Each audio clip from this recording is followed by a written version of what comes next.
What's up, guys? Don't forget to smash that like button, drop a comment, hype up the video, and if you're new here, hit that subscribe and join the family. At the last fortress of humanity in the city of Twilight, dragons are slain, lightning pours down from the sky, and finally an enormous dragon also falls. An old man says that this is Leon's ancestral dragon. Suddenly, the guardian of time, Atto, tells the great sage that there is no more hope for the world and that he will burn his body, even his true soul, to repair the passage of time. He says that he must bring hope by leaving this era and believes that, with wisdom, he can change the fate of humanity in another era. The great sage replies that the forbidden gods, who know the mysteries of time, are the best guardians of themselves. They are part of this era, and no one can break free. An extremely bright light bursts out around him from the staff. The great sage says to let people from outside this era change the destiny of humanity. The staff continues releasing energy, forming magical circles. The energy surges toward the real world. A voice says that before the predestined extermination, any futile struggle will only seem pathetic. The guardian asks what that is, and the great sage answers that it is the forbidden god who will destroy the passage. The voice says that any lesser hope will be swallowed by despair. Silent humans in the ruins of this era, together with their miserable hopes, turn into dust. The great sage closes his eyes and says that they are dust, but also heroes, and that the forbidden god must witness the power of 10,000 pieces of dust. People look on in shock and say that the great sage is initiating a sacrificial ceremony. He says that this era is coming to an end and is about to become dust, and he asks his fellow warriors to follow him and blaze brilliantly in the final fireworks of this era. One of them says he will follow and has no regrets in this life. The old man says that as people of the past, they will present a gift to the people of the future, going against the flow of the river of time and planting a seed of hope for the future of humanity. This is an age from the old days of riding wild beasts, channeling and using all kinds of fists, rivers, and powerful beasts to explore the world. They establish gathering points and enjoy the resources to the fullest, which is the supreme goal. Outside these points, dangerous beasts are everywhere. For 100 years, they have stood on the edge of a perilous wilderness. The master of the fortress is a knight of the Castle of Blacklight, which was also established by him and his Blacklight Assembly. At the place of Blacklight, a boy looks at a notice saying that the special training camp for knights does not accept vagrants. If he can hatch within 3 years, he will be immediately included in a team. If he has objections, he will be terminated. Being a knight carries risks, and to join, one must be cautious. The boy holds an egg and sighs. Sitting on a barrel, he thinks that he is not reconciled. Tomorrow is the last day of the 3 years, and there are no signs of hatching. He truly is not reconciled. The boy notices a light and wonders what it is. He watches as the light approaches and strikes him. The boy falls to the ground, unconscious. In his mind, he sees a dragon moving with a warrior riding on it. Then the dragon flies away. Someone calls out to him, telling him to wake up, and asks if he slept there overnight. He says that trainee knights undergoing special treatment are not allowed to stay in the castle at night. He asks if the boy stayed there. The protagonist wonders if that was a dream. He recalls the dream from the previous night with a gigantic dragon and a knight. He thinks that dragon knights can be very powerful. The guard becomes irritated and asks what he is muttering about, whether he is pretending not to exist. He strikes him in the face, leaving a scratch, and says he heard that today the boy will report to the search team to explore outside the land of the assembly together with other low-class members. He also says that he violated curfew and asks whether he will be able to come out of the jungle alive after 12 lashes. The egg begins to crack. A young man behind asks Su Hung how his egg is cracking. The protagonist becomes excited and asks if he succeeded, saying that 3 years of hard work were not wasted. The guard thinks that this useless guy actually succeeded and says it was a huge misunderstanding. He says he will immediately call the special training officer to confirm his identity as a knight and believes the boy will achieve great success. But someone arrives and says there is no need to call. It is Lu Yu from the special training. She tells him to try to communicate with the egg. Su says he will. He moves close to the egg and says he has been eagerly waiting for it. The hatchling grumbles. The protagonist is excited and says it responded. Lu says that is very good and that Blacklight has gained another young knight. She notices the wound on his face and asks what happened. Su points to the man who struck him. Lu asks if he dared to hit a knight. She says she will give him 20 lashes and send him outside the land of the assembly to survive, and that he must accept the punishment. The man begs for his life to be spared. Later in the castle, Lu enters a room with the protagonist. The fortress master, Johei, asks if he is the first rookie of the semester. Lu says yes and that she heard he was going to report to the search team but unexpectedly succeeded. His reward should not be small. The master says that he had determination until the last moment, which is not bad at all. He will give 2 options. The first, since the egg is a scaled lizard, he will give dragon scales with a high-level bloodline, which will accelerate hatching and make it stronger than most scaled lizards. There is a small chance of being influenced by the dragon bloodline, greatly increasing its strength. The second, when he raises another beast, he may choose one from the master's personal collection. Sue thinks that 10 steps in the forest cannot compare to one in the hand and chooses the dragon scale. Joe says that is fine and will have someone bring the scale in the afternoon. He hopes the boy will not lose heart in the future and will bring great contributions to the land of the assembly. The protagonist agrees. Outside the land of the assembly, the castle of Blacklight is divided into 2 districts. The inner one, where the rich live, is cleaner. The outer one, where the poorer live, is filthy. The outer district is Sue's home. A voice says to let him go because it hurts. A girl asks if he even knows pain and where he was the night before. She says she went to the castle walls early to look for him but could not enter and could only wait anxiously. Now he wants to come back today? She says she will tear off his ear. Someone knocks on the door. The girl asks who it is. A butler says that these are the items sent by the fortress master and that they may accept them. Both are surprised. The girl asks if he succeeded and says, "That is wonderful. If their parents knew, they would be happy. They did not sell the old house in vain. Her brother will be the boss." They notice something. Silence fills the room. The girl says she remembered she needs to work and that her brother managed to handle it. She leaves and closes the door. The protagonist stands there, looking at what he received, and asks if this is a dragon scale. A light begins to shine in his hand until his head also emits energy. He widens his eyes and sees, in his mind, a book opening. Scaled lizard scales, dragon blood root, and the dragon and lizard shell-breaking ritual appear. The protagonist returns to normal and gives thanks. He wonders whether a lizard can become a dragon. He thinks that adult dragons are the most dangerous species, capable of annihilating an entire colony. The intermediate-level dangerous lizard he has is a completely different species. He says that the dragon blood root looks like a brownish-purple root and wonders if it is useful. Sue thinks that even the genius girl who hatched the lord of the castle was accepted as a resident to be personally taught. But the first animal she hatched was only a high-level dangerous species. What if he manages to hatch a dragon? At the medicine shop, he buys some items and begins preparing, thinking that he too could become a disciple of the master. The protagonist draws a circle on the ground and places the egg at the center. A light appears, showing the shadow of a dragon. Sue watches as the energy weakens and disappears. The egg cracks even more, and he wonders whether it is a lizard or a dragon. At the training center, people are training, and Lou stands to the side, observing. 2 boys comment about the boy who still had not hatched the egg and was absent for 4 days. They say maybe he was killed at home or became arrogant after becoming a tamer and will be punished when he returns. Yu notices something. It is the protagonist entering. Lou says he finally remembered and asks whether he needs to come for training. People comment that he is doomed. Sue replies that he was absent for a reason, and Lou asks what it is, saying he had better give a reasonable explanation. Heng tells his little one to come out. In the backpack, the hatchling peeks out with only its little eyes visible and jumps onto his shoulder, emitting a sound with a terrifying aura. Everyone looks on in shock, saying that it is not a lizard and asking what it is, commenting on the strong pressure. Yu says it is an extremely dangerous species and that they should see the lord of the castle. In a room, Joe says that it truly is a high-level dangerous species. He grits his teeth, saying that at the very first hatching it was already like this, and orders them to check who made the egg, saying to notify the department and deduct 3 months of salary. In truth, they made a dragon egg instead of a lizard one, and almost ruined the future of a genius.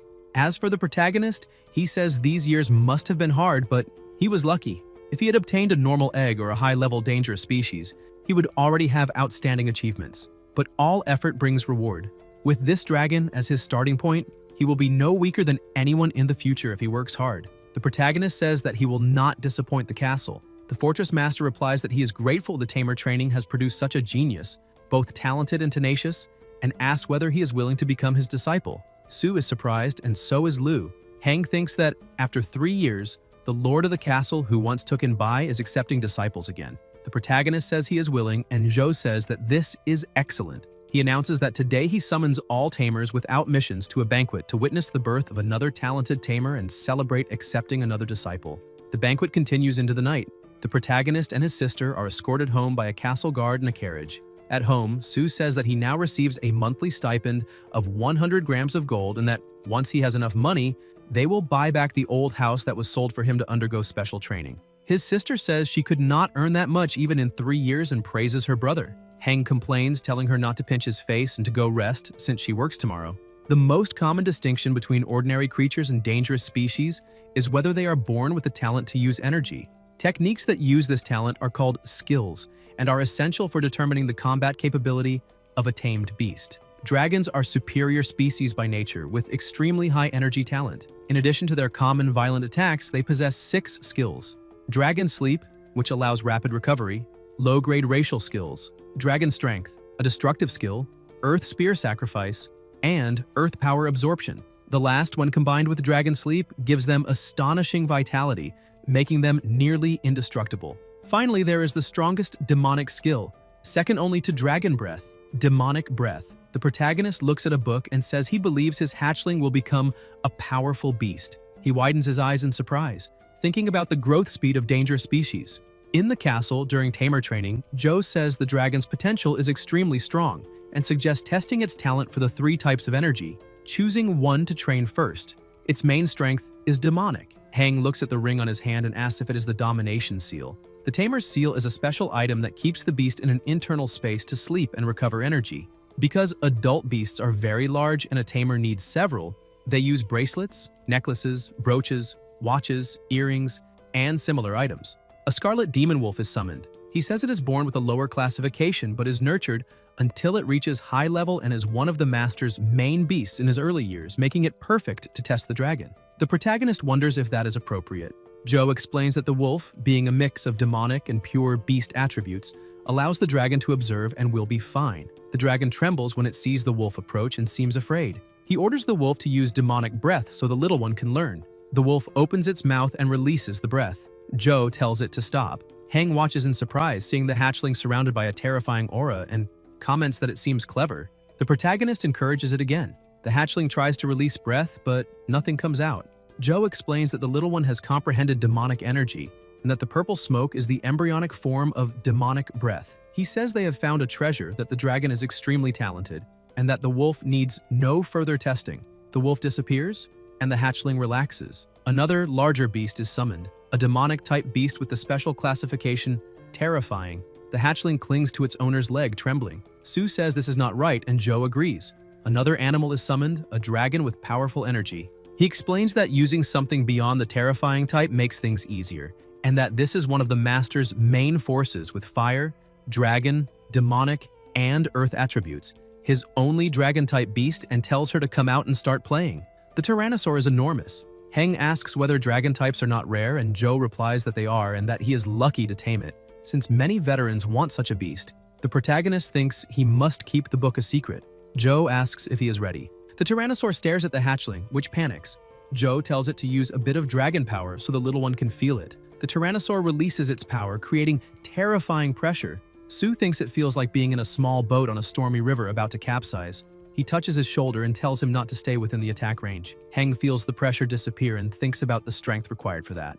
Joe is surprised that he holds firm and tells the Tyrannosaur to increase the pressure. The aura intensifies, and Joe asks whether he can endure any longer. Heng widens his eyes when he sees the hatchling resisting and says that, even though it is weak, it is using low-level dragon power to confront the Tyrannosaur. He says such talent is hard to imagine, and that, in the future, it could break limits and reach great heights. The protagonist asks if it is really that strong.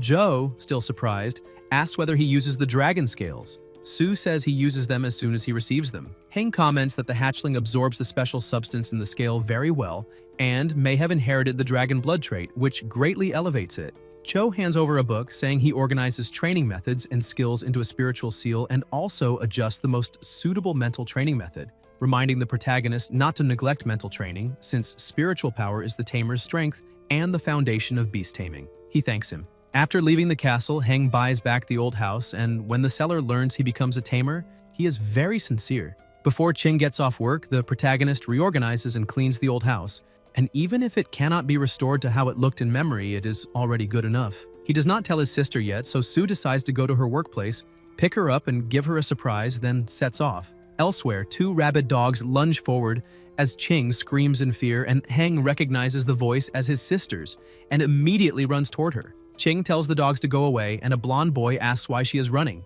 claiming his dogs do not bite and only want to play. She keeps retreating and asking them to leave, and the blonde says that if she is willing to accompany him and play with him that night, his dogs will not bother her. The protagonist approaches, asks what he means by playing, and tells them to shut up. He advances with a stone in his hand, strikes one of the dogs, and knocks it to the ground. Heng says he is just a street gangster and tells him to stay away from his sister, warning that it is not because his father is a plantation director that everyone must treat him well. The blonde shouts for his dog, asks how he dares hit Charlie, and orders the other dog to bite the protagonist to death. The animal rushes forward, and Ching screams for him to run. But when the dog lunges, the dragon hatchling stares at it and bites it, shocking everyone. The protagonist orders it to bite until the end, and the hatchling continues. The blonde protests about his dogs, pulls out a knife, and orders his friends to draw knives as well to stab the two. The three advance, but Su extends his hand using dragon power, and the hatchling releases a terrifying aura that stops the blonde in place. He asks what is happening, while the other two say that bastard is frightening and they should be cautious.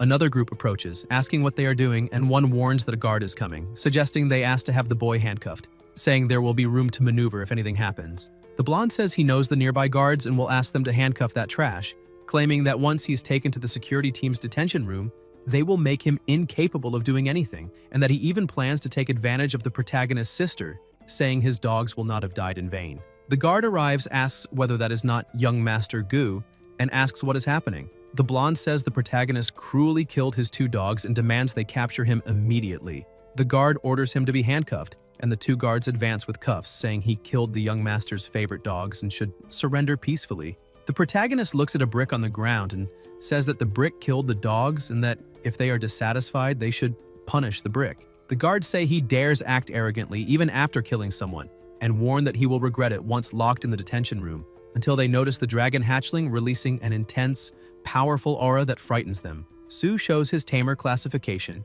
and tells them to look carefully. The guards are shocked and call the captain. The leader realizes he is the famous new disciple accepted by the lord of the castle, already known throughout the region. The captain draws his weapon, fires into the air, and aims at the blonde, saying they have indeed banded together to commit crimes on the street and are far too presumptuous. He orders them to be handcuffed immediately and warns that if they resist, they will be killed on the spot. They are handcuffed. The blonde protests, claiming he is the victim, and that his father is the plantation director, but the captain punches him and orders that he be slapped. Other guards begin beating him, and the captain says that bastard truly dares to kill dogs, and that if not handled this way, he would cause an even greater disaster. The protagonist says they have handled the matter temporarily. The captain thanks him and says those bastards will be beaten severely as punishment, asking if he is satisfied. Su replies that it does not matter whether they survive or not, because he will still look for them after they are released from prison. The captain understands, and Heng tells his sister to go home since everything is fine.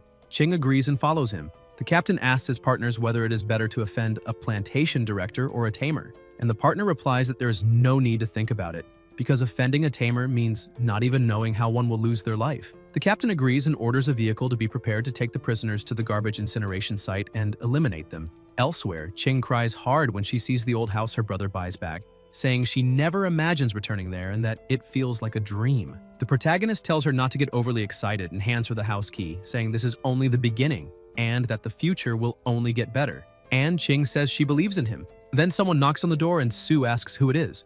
The old man says he is forgetful and introduces himself as Deputy Director Guo from the Plantation Administration Office. Ching asks why he has come, and Guo replies that he has received news from the security team that Ding's son offended them, so he will help handle it by arranging for him to be transferred to the third-level planting and agriculture sector as an ordinary farmer, saying that although wild animals are unruly and accidents are frequent, Ding always says he can adapt to any position, and asks whether the protagonist is satisfied with the arrangement. Heng replies that he is very smart.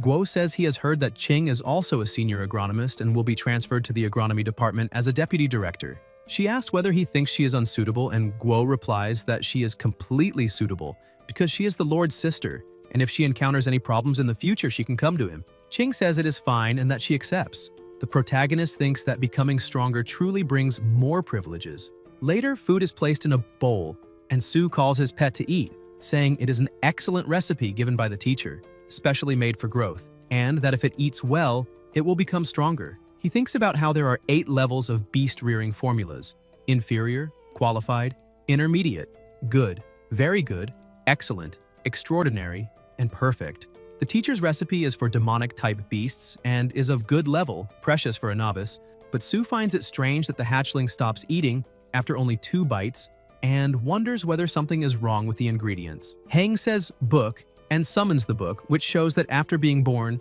the dragon devours the eggshell and stops eating for a period of time. Because it is a combination of earth, dragon, and demonic attributes, its recipe should not be balanced but focused, and it is picky, preferring living beings. The protagonist concludes what the problem is and decides to change the recipe. Every month he receives money from the teacher so he can feed the dragon the best.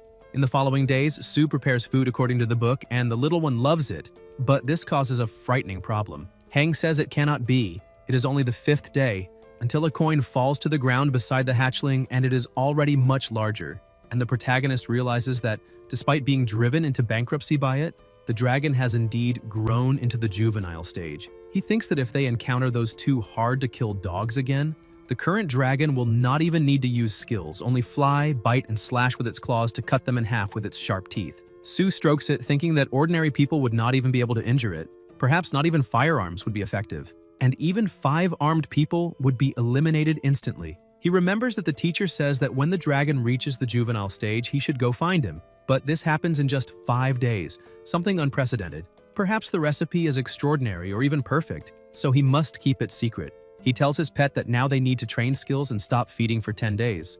At the castle, Heng knocks on the door and a voice tells him to enter. Joe says it has been a long time since the last visit and asks why, hinting at laziness at work, and the protagonist explains that he has been taking care of the dragon and that after feeding it with the given formulas, it has successfully entered the growth stage. Joe is shocked upon seeing the size of the dragon hatchling, and Sue says he does not think it is considered fast. Joe smacks him and asks what nonsense he is talking about, saying that senior sister's ice lotus pod takes a full month to reach the growth stage, and asks how much faster he still wants, also pointing out that her ice lotus pod is only a high-level dangerous species, 2 levels below a dragon. Heng thinks that he can believe whatever he wants.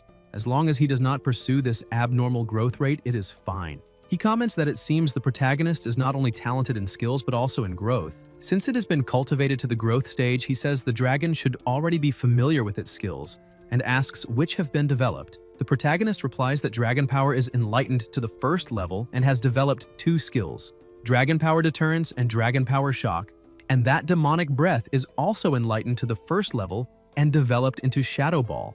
Joe, shocked, asks whether he is joking and whether he has really trained the skills to that level in such a short time. Sue replies that it is thanks to the teaching, thinking that fortunately he never tells him about Earth Spear Sacrifice and Evil Strike, which are comprehended on the rooftop the previous night. Joe says his eyes are not mistaken about him and orders him to go to his exclusive training ground to show how much he has grown. At the Lord of the Castle's exclusive training ground, Joe tells him to do his best and perform well because if he is satisfied, he will give him a tamed saddle, since the dragon will grow larger and larger, and he should have noticed that already, and asks how a tamer could not have a tamer seal, making Heng think that obtaining this tamed seal for free depends solely on him. Joe raises the ring and summons the rock bear of resilient armor, stunning everyone. The protagonist asks how many tamed beasts he has, since he summons a different one every time. Joe replies that he has no weak beasts, that the terrifying ones he has domesticated number about 20, and the common ones, like the rock bear of resilient armor and the lava tyrannosaur, are only half that number, and that if he wants a tamer seal that can demonstrate combat capability, it is time to test the training results. The bear opens its huge mouth, releasing massive pressure, and the dragon releases its powerful aura and stares it down. Sue watches in surprise, thinking that it activates dragon power with just deterrence, and Joe says it is not bad to be able to withstand full pressure already at the growth stage. Joe orders the bear to stop, and it obeys. Then he tells them to be careful and instructs the protagonist to use demonic breath and try to attack, and Heng orders the dragon to use demonic breath. The dragon opens its mouth and releases the breath toward the opponent, but the bear realizes it does not even scratch it, and Joe asks whether the dragon has eaten nothing and says it is only tickling the bear. The protagonist smiles and orders his pet to use demonic breath ball continuously. The dragon locks onto the enemy and fires the demonic breath ball, hitting the opponent and cracking a piece of stone skin. The bear roars in pain, and Joe comments that this is very good, that he has indeed developed the skill well on his own, using demonic energy attacks and continuous shots, and that even so, the precision and speed are excellent, not bad at all. Sue thanks him for the praise, and thinks that even with a conscious attack that makes it impossible for the enemy to dodge, but still cannot completely break the bear's defense, it is already enough to satisfy him with the performance. Joe says that as a reward, the Beast Domination Ring is now his. It has plenty of space and is enough to hold 5 beasts, and in the future he will no longer need to worry about their size, as it can house up to 10 beasts if they are willing to squeeze in. Heng thanks him. Joe tells him not to be happy too soon because even if his skill development is not bad, he still lacks combat experience, which can only be gained through fighting. Therefore, he decides to send him to the northern frontline garrison, whose defensive line will give him many opportunities to fight dangerous species, and orders him to report to the military headquarters 3 days later, when someone will arrange the mission. There are 4 defensive lines outside the high walls of the Black Lantern gathering place, protecting the area. Each defensive line is composed of solid fortresses, tamers, powerful weapons, and soldiers.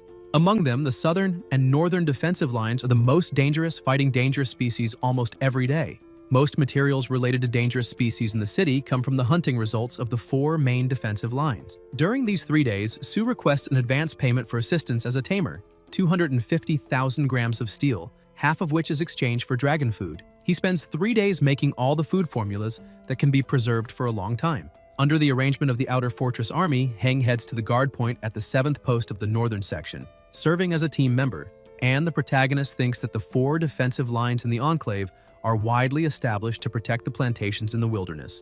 After all, the amount of land within the gathering place is limited. The food produced by the 7 plantations in the gathering area simply cannot meet the consumption needs of 50 to 60,000 people in the region. Working on a plantation outside the city is the second most dangerous occupation, second only to being part of a search team. And it is also one of the dangerous industries that residents try to escape. As he remembers, the director of Plantation Number 5, Ding, was assigned to Plantation Number 30, a security zone responsible for the northern defense line. The vehicle moves on and the guard tells him that this is guard post number 7 and wishes him well, saying he needs to return to make a report. A young man becomes indignant when he sees Sue get out of the vehicle and asks whether the chief of staff personally sent the newcomer. The blonde man beside him, wearing a bandana, says he heard that Sue is a tamer and asks whether he does not see the food on the vehicle, saying that all of it is feed for tamed beasts. The young man asks what they are waiting for and says they should go help him, and the blonde agrees, saying he is right. They immediately run over, pick up the bags of food, and ask how he could possibly do all this alone, telling him to let them help carry it, but Heng replies that there is no need. The young man introduces himself as Huang and says Sue can call him Xiao Huang and that he will take good care of him. The protagonist replies that he is too kind and says he will call him brother from now on. Huang says this is the first time he has seen a tamer without any arrogance, and tells the others to be quick with their hands and feet so they can finish moving everything soon. There are a total of 29 sentry posts along the northern defense line, and guard post number 7 is located exactly in this section. 10 years ago, this place was demolished and destroyed by a monster, with no survivors escaping that attack. The current post was rebuilt on the ruins, becoming the place where he will fight. Huang picks up some food and tells Sue to try the meal prepared by Wen. Although their conditions are not good, Wen's skills are excellent and he should give it a try. Heng tells him to just call him by his name since they are comrades and there is no need to call him Lord. Huang replies that Lord Tamer is an important person, but that he will call him brother instead, and the protagonist says that is fine and that they will call each other brothers. He asks whether encounters with dangerous species are frequent in this area, and the blonde man, while eating, replies that the defense system here is considered mid-peripheral with less pressure than the outer area, but there are always some monsters that manage to get through. He tells him to take a look at the beasts they have hunted in recent days.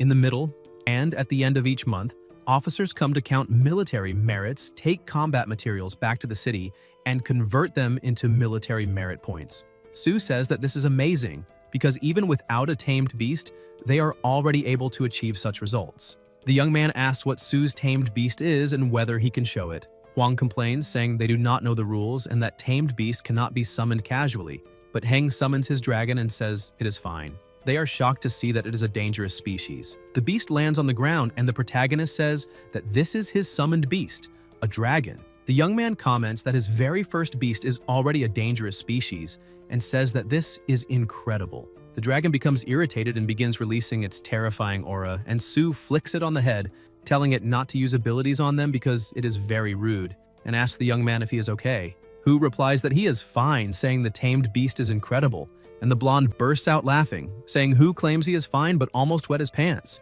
Hu tells him to stop talking nonsense, making everyone laugh. After a meal, Su is already quite familiar with the five brothers at the post.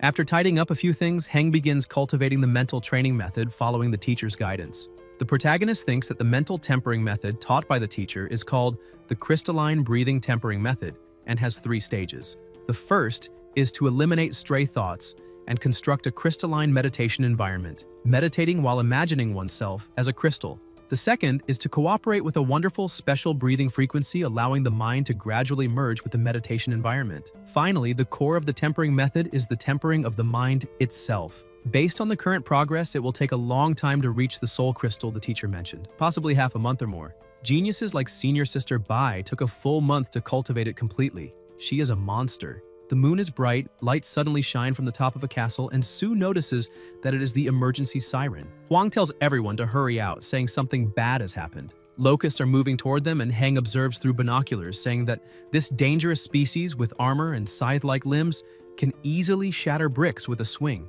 and appears to be a group of adult specimens. Huang says that scythe beasts are common along the northern defense line, but this type of insect has strong reproductive ability. With only 4 of them, it should not be too difficult to deal with. He orders everyone to prepare for battle, saying he will man the machine gun with Lao, Wen will shoot toward the northwest, Hu and Lu will take positions at firing trenches 5 and 6, and Ahwen and Huafu will kill the adults and guard what is growing for their brother.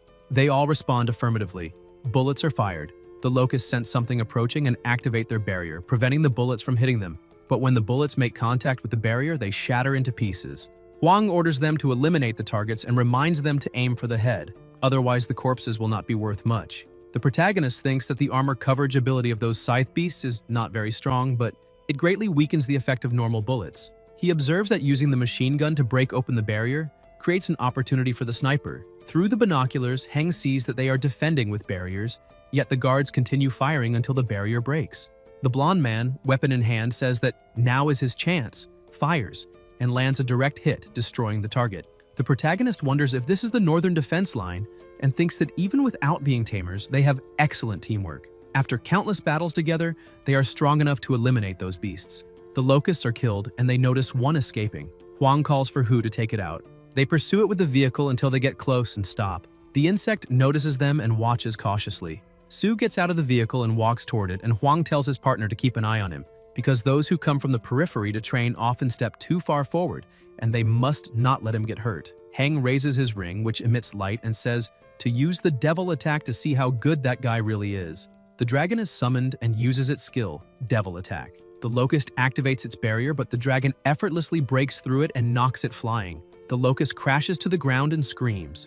The protagonist realizes that the armor blocks most of the attack and that it did not suffer serious damage, so he orders the use of Shadow Ball, continuous fire. The dragon flies forward with its terrifying aura and continues attacking. The locust activates the barrier again, but it begins to break once more, and Su watches closely.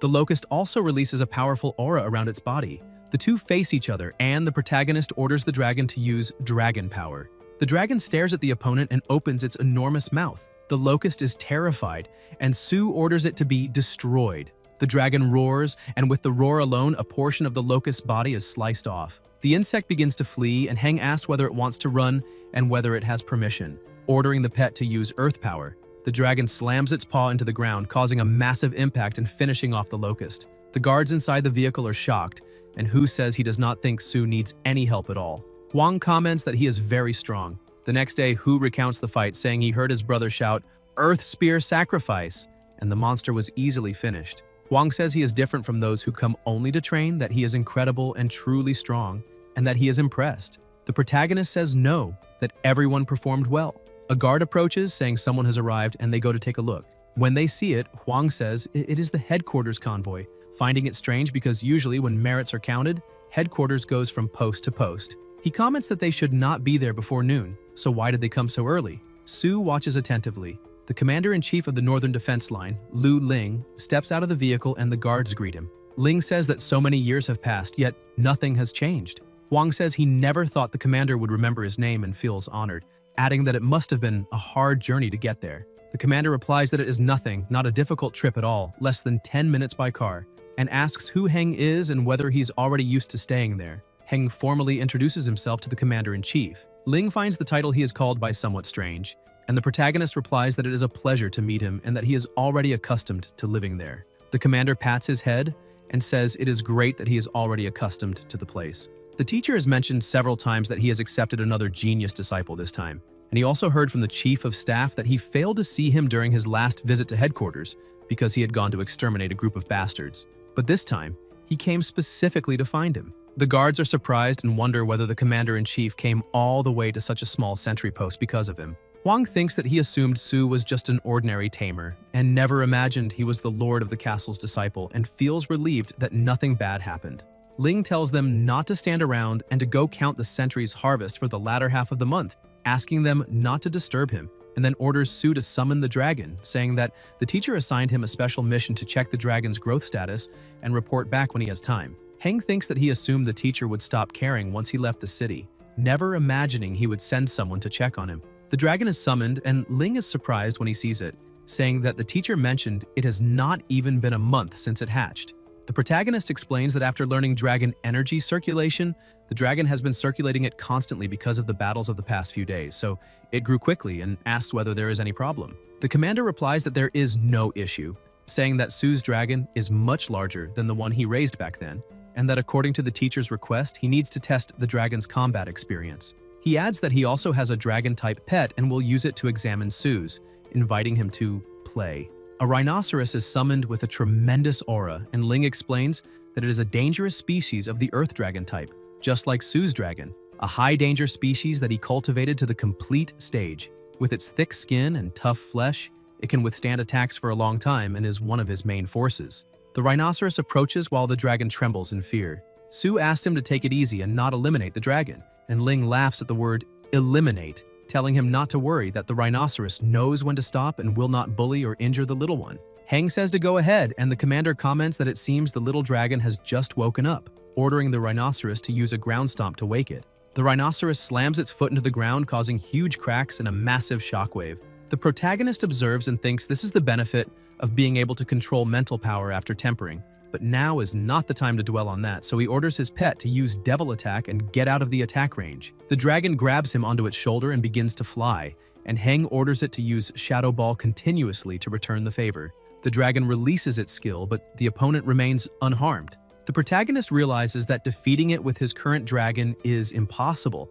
All he can do is demonstrate how much the dragon has grown so as not to disappoint the teacher who cares about him. He orders the dragon to take advantage of its speed and attack from all directions. The dragon flies around, releasing even faster attacks, opens its massive jaws, and unleashes a powerful strike that injures the opponent's back. Su then orders it to absorb energy to recover. The dragon lands on the ground while the rhinoceros remains unmoving, staring at it. Heng orders the pet to use Dragon Power, Earth Spear Sacrifice, creating a massive impact, yet the opponent still remains intact. However, the rhinoceros grows irritated, slams its foot into the ground, and flings the dragon far away, making it crash onto the ground. Ling comments that Su's tactics are good, but unfortunately, the rhinoceros's skill has already reached level 9, making it very easy to defend against the dragon and the Earth Spear. The protagonist asks whether he did not ask him to use all tactics so he could complete the mission given by the teacher. The commander replies that he already understands the dragon's combat capability fairly well and that it is quite good.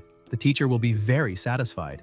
The growth speed of Su's dragon is much faster than that of the senior brothers, and the teacher truly accepted an excellent disciple. Not long after the senior brother departs, winter begins. The outpost becomes extremely cold, with no walls sufficient to block the icy northern winds whistling through. Without electrical devices or heating, the only thing to rely on seems to be a sleeping bag. The blonde man trembles and complains that it is freezing, saying it is only winter and asking when it will end. Another companion remarks that since brother Su became a tamer, he has mental protection, so he does not feel the cold as much. Suddenly, the siren sounds, and they all jump up immediately. Hwang says it is a call from control post number 3 in the northern section. Plantation number 25 has been invaded by a group of dangerous species. Hwang tells brother Hu and Su to come with him, and orders Lao to bring Wen and Xia to stay behind and keep watch. They respond and move quickly to their tasks. They get into the vehicle, and a voice reports that, according to Captain Li, the situation is critical. Plantation number 25 has been completely breached, with many dangerous species entering the area.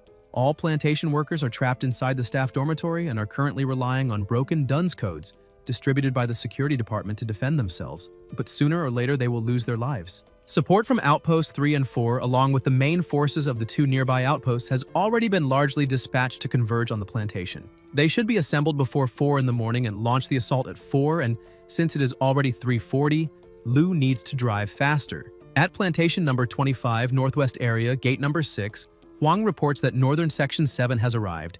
The guard orders them to drive quickly to their battle positions and says the information will be shared over the radio frequency. Over the radio, a voice reports that reconnaissance has been completed. The bastards broke through the northwest wall at Gate 6 and are currently in the grain area, feasting on the corpses of plantation workers. All survivors have been relocated to staff shelters for defense. All team members must line up their vehicles in a spearhead formation. 2 armored vehicles will serve as the vanguard, advancing directly toward the plantation dormitory and opening fire. The invading dangerous species this time is a pack of rotten toxic wolves. They have strong vitality, so they must aim for the head, eliminate them as quickly as possible, and rescue the trapped personnel. They begin firing, aiming for the heads. The lead wolf observes and lets out a howl. The protagonist senses something wrong and asks his partner to slow the vehicle and create some distance. Huang asks what is wrong, and Su replies that he heard a strange howl just now and asks if they heard it too. Huang explains that dangerous species like rotten toxic wolves have a certain chance of evolving into a supreme leader, and although the probability is very low, something is definitely wrong. Heng tells them to look closely and notices that the wolves are deliberately creating distance, wondering what they are planning. He comments that it is no wonder they managed to break through the plantation's defenses using only dangerous species. The lead wolf reveals a murderous gaze and releases an innate ability of rotten toxic wolves, wolf smoke. People in the vehicle ask what it is and whether it is poisonous fog. Over the radio, a voice orders them to activate infrared targeting, remain alert, and avoid accidentally injuring comrades. The protagonist says it will not be that simple and that they need to retreat. But then the wolves begin leaping onto the vehicles, tearing everything apart with their massive jaws. Su says this is a shadow wolf companion, and that the special ability of a rotten toxic wolf leader is companionship, meaning there is another leader. Huang says that one is coming. A wolf charges at their vehicle, smashing the windows and flipping it onto its side. Huang begins firing, but says it is too tough and they cannot penetrate its armor. The wolf leaps onto the vehicle, ripping chunks away. Heng remains calm and summons his pet. The dragon releases its terrifying aura and uses dragon power, intimidation, creating immense pressure, then follows up with evil thought bullet, rapid fire, causing explosions and blowing off the wolf's head as its body collapses to the ground. The protagonist speaks into the radio, telling the commander to avoid friendly fire and requesting a ceasefire, saying he will handle the rotten toxic wolf leader. The commander watches through binoculars and thinks that he truly is Bao Zhu's direct disciple. Seeing such combat power in an apprentice is astonishing. He thanks him for the fire support but says to leave the rotten toxic leader to them, as they will deal with the other scum and not let them interfere with the battle. Su gets out of the vehicle, noting that the poisonous fog is extremely dense, and asks where the hell the rotten toxic wolf leader is. Huang points it out. Heng looks and sees the leader wolf destroying a vehicle while a guard cries for help. The protagonist orders the monster to stop and commands his pet to use surprise attack. The dragon strikes, making the wolf spit blood and sending it flying. The leader grows even more enraged and charges again. The guard thanks Su for saving him, saying he thought he would lose his life. Su tells him not to stand there and to start running, but the wolf leader thrusts its enormous razor-sharp claws straight through him before he can even move. The leader pulls back its claw and the guard's body collapses to the ground. Heng is shocked and orders his pet to use Earth Spear Sacrifice. The dragon slams its paw into the ground, causing a massive impact, and the system notifies that the rotten toxic wolf has released the enlightened power Shadow Assault, triggering a violent explosion. The protagonist says it is a good opportunity and orders Hu to suppress it with heavy fire, since the wolf is now outside the convoy's range. Hu responds that he understands. They open fire. The wolf leader tries to dodge, but before it even realizes what is happening, the dragon lunges forward and bites it. Su says he knew it would try to escape and orders the pet to intimidate it. While flying, the dragon releases Dragon Power 1, strikes the opponent again, and finishes it. Afterward, the vehicle continues through the mountains.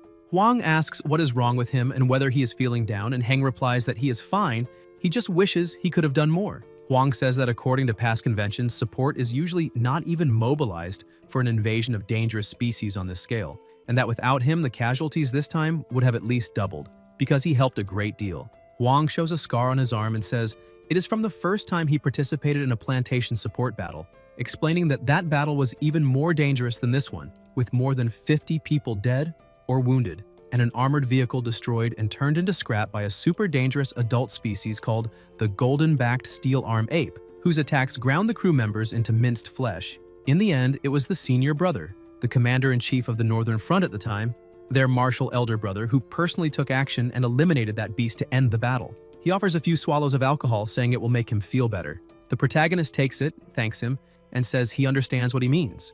Huang says it is inevitable that ordinary people in these settlements live like floating duckweed with no roots to cling to, that no one can guarantee that if they fall asleep today, they will wake up to see the sun tomorrow, and that only by becoming someone like him can they truly gain the power to control their own fate. Su tells them not to overthink it and asks when for food, and Huang replies that they will eat a lot and wear that stinky kid out. The plantation support battle is the first time Heng faces massive casualties head-on. He behaves like a true warrior, and after a brief period of mourning, finally understands that only by constantly growing stronger can he protect himself and also protect the people around him in this chaotic world. In the following month, the protagonist enters special training for both himself and his pet, following the ancient dragon canon, and the results are remarkable. In addition to growing larger, the serpent dragon lizard's control over the 3 elemental energies becomes stronger, skills are developed one after another, and their effects become several times more powerful than before. While Su is immersed in training, watch post number 1 receives a familiar visitor. Ling arrives riding a lion and says it has been quite a long time. Heng thinks it looks really cool and wonders whether the pet has a mount attribute. Ling jumps down and says he heard that Su participated in a plantation support battle last time, and that his field performance was excellent. According to the senior brother, the commander at the time even submitted a report and praised him specifically. He truly is a student valued by the teacher. The protagonist asks whether the teacher did not say he should do a test once a month, and whether it has already been a month since he last left. Ling asks whether it was once, and says nobody really cares, explaining that he happened to have some free time these days, and came over to avoid the teacher complaining later when he becomes too busy. He orders Su to release the serpent dragon so he can train it, saying they can talk later. Su responds that he understands and summons the pet, which is much larger than last time. Ling is shocked, saying it is growing extremely fast and asking whether the cultivation formula is perfect or something like that. Heng asks how that could be possible and says he has always used the teacher's G-Men formula.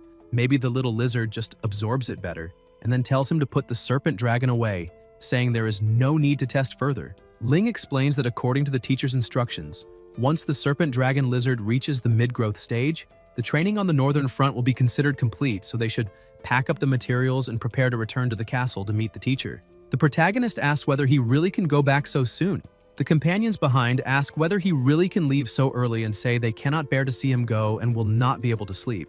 The blonde asks if that is really the case, saying everyone seems to be in a great mood and whether they should let the little lizard run with them for a race. Su plays along, saying it really does seem like everyone is in a great mood and asking whether they should let the lizard run with them. Huang asks why he is looking at him like that and says Ah Wun cannot sleep, and Heng replies that no one will escape. Everyone will run with the little one. The next day at the Dark Lamp Training Hall gathering point, the protagonist lies flat on the ground, exhausted, saying he cannot take it anymore. Lin Fu, the trusted disciple of the Fortress Master, his steward and loyal servant, comments that he lasted quite a long time under his bombardment and that, just as the Fortress Master said, he did not slack off this month, reporting to the Master that he gained a good disciple who, although not as talented as the senior sister, is persistent enough. Zhou says he did not expect the training to be completed in just 1 month and declares it a success, asking how it was for him and saying it must have been hard. Su replies that not at all, thinking that through practice and training he can clearly feel growth and challenges at every moment, which is far better than the 3 years spent incubating and hatching the beast egg without any progress, and wonders how such a life could be considered difficult. He also feels that being able to train and cultivate the dragon to this point far exceeded his expectations. Zhou says that this also gives him confidence in the plans he has for the protagonist in the future. Heng asks what the arrangements are, wondering whether they will go to the outer perimeter of the watch post, but the Fortress Master replies that they will not, saying he is preparing him to participate in the 6 Territories duel to be held in 1 month. The 6 Territories duel is held once a year, jointly organized by 6 major gathering places to compete for the opportunity to enter the Blood Forest ruins. Although it is called a duel, in reality it is a competition for the chance to explore those ruins. The protagonist asks whether so much effort is really necessary just to explore ruins, and whether there are not similar ruins near the gathering place. Joe explains that the Blood Forest ruins are completely different from ordinary ruins found anywhere in the wilderness because the outer area of the ruins is separated by a hidden energy barrier that prevents entry, and moreover, the ruins are occupied by a powerful and terrifying race. The Master of the Hidden Area is an unimaginably powerful creature.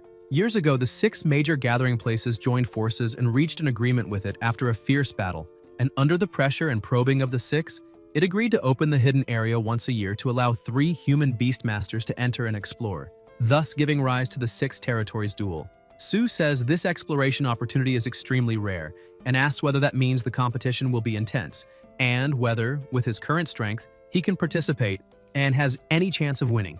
Joe tells him not to worry, explaining that the area open to humans by the Master of the Blood Forest ruins is only the outer perimeter of the ruins, while the inner area and core are inaccessible. For a novice like him, it is already a true treasure, but for real masters, it is not particularly attractive. Heng declares that since the teacher has said so, he will definitely compete for a slot and bring it back, and he says that is the spirit. Besides him, there will be 4 other participants, and tomorrow arrangements will be made for them to meet and get acquainted, after which a new round of training will begin. The protagonist asks where this new training will take place, and the Fortress Master replies that it will be in the Grizzly Forest. South of the gathering place lies a vast black forest covering an immense area known as the Gray Bear Forest. Beyond the southern wilderness, a staggering number of wild bears live there, all enormous creatures about 4 meters long and weighing several tons. However, due to their inability to utilize energy, they are not considered dangerous species, yet occasionally the bear groups give birth to incredibly powerful evolved individuals that become legendary figures even trainers admire from afar, earning a reputation as beings capable of soothing crying infants. Sue asks whether the Gray Bear Forest is not a forbidden area, and Joe replies that he will understand the situation when the time comes, and that before that, he should go back and rest for a few days. Later, elsewhere, Heng thinks that the advanced support of 250,000 grams of steel credits provided before going to the watch post is almost exhausted, and that the next support will not be distributed for another half-month. To maintain the current growth rate, there can be no shortage of food, and advancing by relying only on this is not a long-term solution, so it seems he needs to find a way to make money. In fact, as a trainer, there are many ways to earn profits. Healing-type trainers can make decent gains by treating injuries and illnesses. Plant-type trainers can receive substantial rewards by increasing crop yields on large plantations. Water and electric-type trainers can also go to the resource department at the gathering point. However, with the help of the ancestral dragon manual, there may be even more efficient methods. In the Black Lantern gathering market, merchants shout to attract attention, offering the best and newest goods, big discounts, 1 gram of steel credit, 3 grams of credit, and so on. The protagonist wanders around wanting to make use of the ancestral dragon manual, but finds nothing after half a day of roaming until a merchant calls for everyone's attention and talks about high-price buybacks, saying he purchases dense black fat at an excellent price, long-term. Sue approaches, places money on the counter, and asks whether he buys dense black fat. The old man replies that he does, at a high price, and asks why and whether Sue happens to have some. Heng answers that he does not, that he only wanted to ask what the use of buying that stuff is.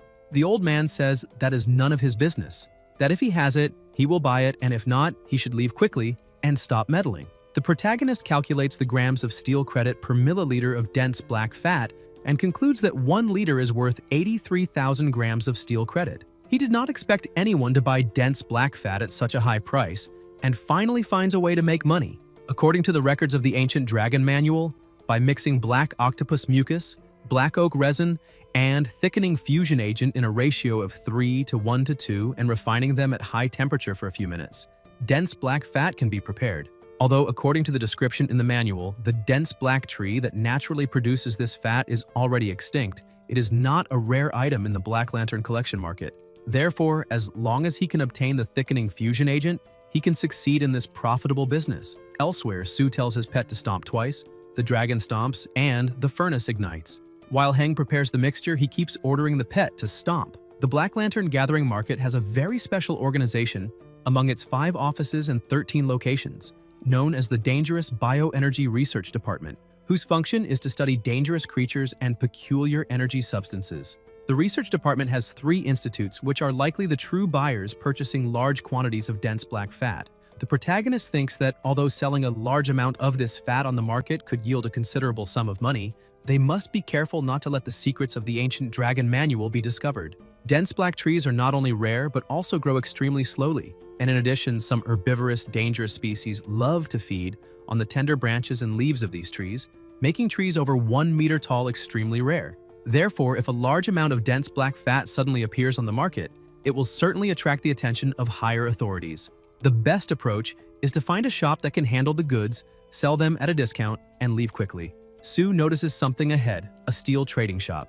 He enters, places several potions on the table, and says that it is 30 liters, 2.5 million grams of steel credit, and asks whether they can handle it. The merchant says they can and asks where he got so much. Heng shows his dagger and says not to ask questions. The clerk, frightened, replies that some things are better left unknown. The door slams shut and the protagonist leaves with coins in his hand, thinking that they cannot use this money immediately, and that the best option is to go to the inner fortress and exchange only a small amount of ingredients for the serpent, dragon, lizard, waiting until things calm down. It is also a good opportunity to meet the teammates for special training. Elsewhere, a voice says that he knows Sue and that, speaking of it, they participated together in special training, and Sue seemed like an ordinary person with no talent as a trainer. This is Wang Shun, who also comments that he never thought about it, but it turns out that by chance the protagonist was appreciated by the castle lord and accepted as a disciple, which is truly extraordinary luck. Luo Chong says that Sue is very lucky, that the castle lord really wants him to be the captain of this duel. Lena comments that last year her class captain lost the chance to enter the secret place even after finishing 4th, yet still possessed extraordinary strength. A girl says that no one dares to question the castle lord's decision, much less them, because even the teacher does not dare disobey the castle lord. Everyone knows Heng, but they have to admit they misjudged him. His first pet is the most dangerous serpent dragon lizard, and none of those present have a high-level dangerous species, and she asks whether that is not enough to explain the difference. An elder says that if the castle lord has something to do, he will not come there, that several teammates have already arrived and Heng should go meet them first, and tells them not to be shy. The 5 of them should talk and introduce themselves, and he will leave first so as not to interrupt the young people's gathering. They stand up and tell the elder to take care. The door closes and Wang says that the captain is here. Lena states that there is only one captain who controls the pets, and the protagonist looks around sensing something wrong with the atmosphere. A girl calls out and introduces herself as Lin Yoxin, saying she has been a tamer for over a year and is now an official tamer. She currently has 2 pets, a mid-level dangerous adult phantom flower tiger and a mid-level dangerous adult electric-tailed swallow. Sue also introduces himself, saying he became a tamer 2 months ago and is currently an official tamer, with only one upper-level dangerous serpent dragon lizard that is in the middle of growth. Luo says that is amazing, becoming an official in 2 months, and having a serpent dragon lizard, the most dangerous species, as the first pet is incredible. Heng says he is right, it really is better than him, and Chong responds that he wants to see something stronger than himself and summons his red-scaled beast. The animal is summoned, and Luo asks whether the protagonist is afraid. He thinks that compared to this guy, the serpent dragon lizard really would not have much chance of winning. But with the help of the ancient dragon code, if he cannot crush him to the finish during the competition, he can at least find a piece of tofu to crush to the finish. He says he has watched for a long time, that it is not bad at all, and asks whether it does not look like a high-level dangerous species, telling him not to do that. Chong retorts that this is a gathering organized by the castle lord and that he should think about the consequences.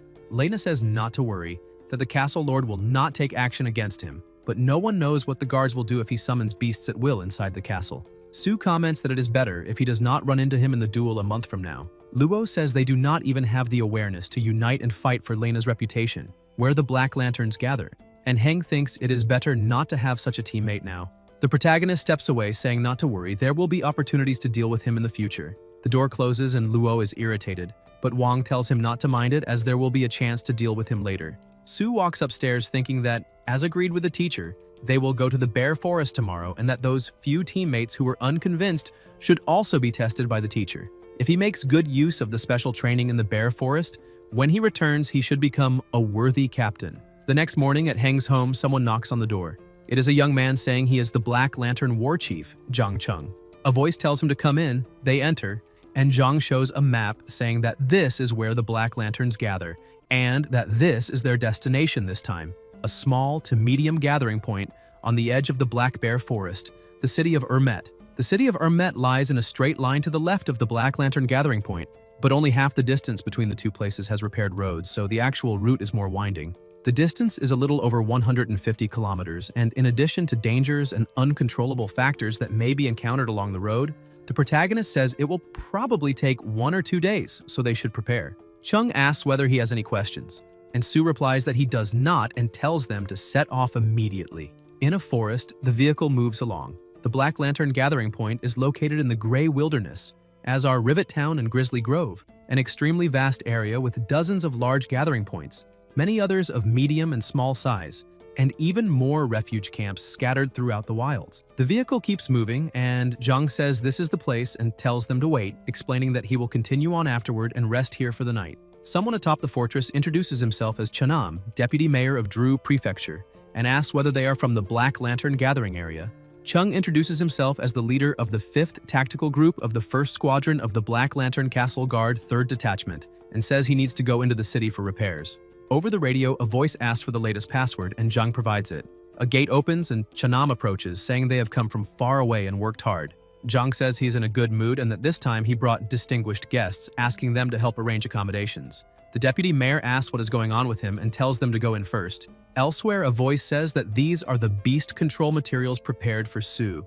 Jung introduces Chen Han, saying he will be responsible, and Heng thanks him. The protagonist moves his ring, summons the dragon, and tells it to go eat something. Everyone is shocked by his level of pet control, and Chen jokes that he wonders whether Sue even opened the box, because the beast looks like it is going to eat the container along with the food. The dragon opens the crate and begins devouring everything at high speed, leaving everyone astonished. Han says Chanam is different from the Black Lantern gathering point, that there is no curfew and the nightlife is lively. Many comrades stationed in Chanam go to the bar at the foot of the mountain to have fun, and he invites Sue to join them. Heng replies that they can go have fun if they want, but he will not go himself, and asks whether Han can help him find a guide since he wants to walk around the city. Someone knocks on the door. It is a little girl asking whether he is looking for a guide. She apologizes for overhearing the conversation and explains that Grandpa Andrew asked her to bring Lord Shaw's specialty. Chen confirms that she is indeed Mayor Andrew's granddaughter, and says that if Sue wants a guide, she is perfect. Lena agrees excitedly. The city of Chanam is quite distinctive. Its architectural style is very different from Black Lantern Castle. Most houses have triangular roofs and square or rectangular shapes with strong three-dimensionality, and according to the traditions of the people of Trondheim, residents like to paint the exterior of their homes black and brown. According to Lena, there are hundreds of such houses throughout Chanam, as well as shops and businesses built along the mountain slope of Chenem. Higher up the slope, there is a small castle of earth and stone that looks like a fortress. That small castle is the original Chanam and the seat of the city hall. Lena confirms this and adds that tonight there will be a special beast fight at the Chanam Coliseum, asking whether he is interested. The protagonist asks about the Coliseum, and Lena explains that guards and residents occasionally capture wild beasts, and the Coliseum uses them for duels and events to attract spectators. If a beast is injured and dies in battle, it is not wasted but butchered and distributed as meat to the residents. Coincidentally, today someone offered the Coliseum a special beast that no one in Chanam has ever seen before. It will fight an adult wild tiger, and the match has attracted a large crowd. Sue thinks that although a wild tiger is only a common beast, it is ferocious and unusually aggressive, and observing it could be useful for cultivating the little lizard, so he asks to be taken to see it. The attendant hands over 2 tickets and asks Lena whether she has a boyfriend, who that handsome guy is, whether he is new, and why she has never seen him in Chanam.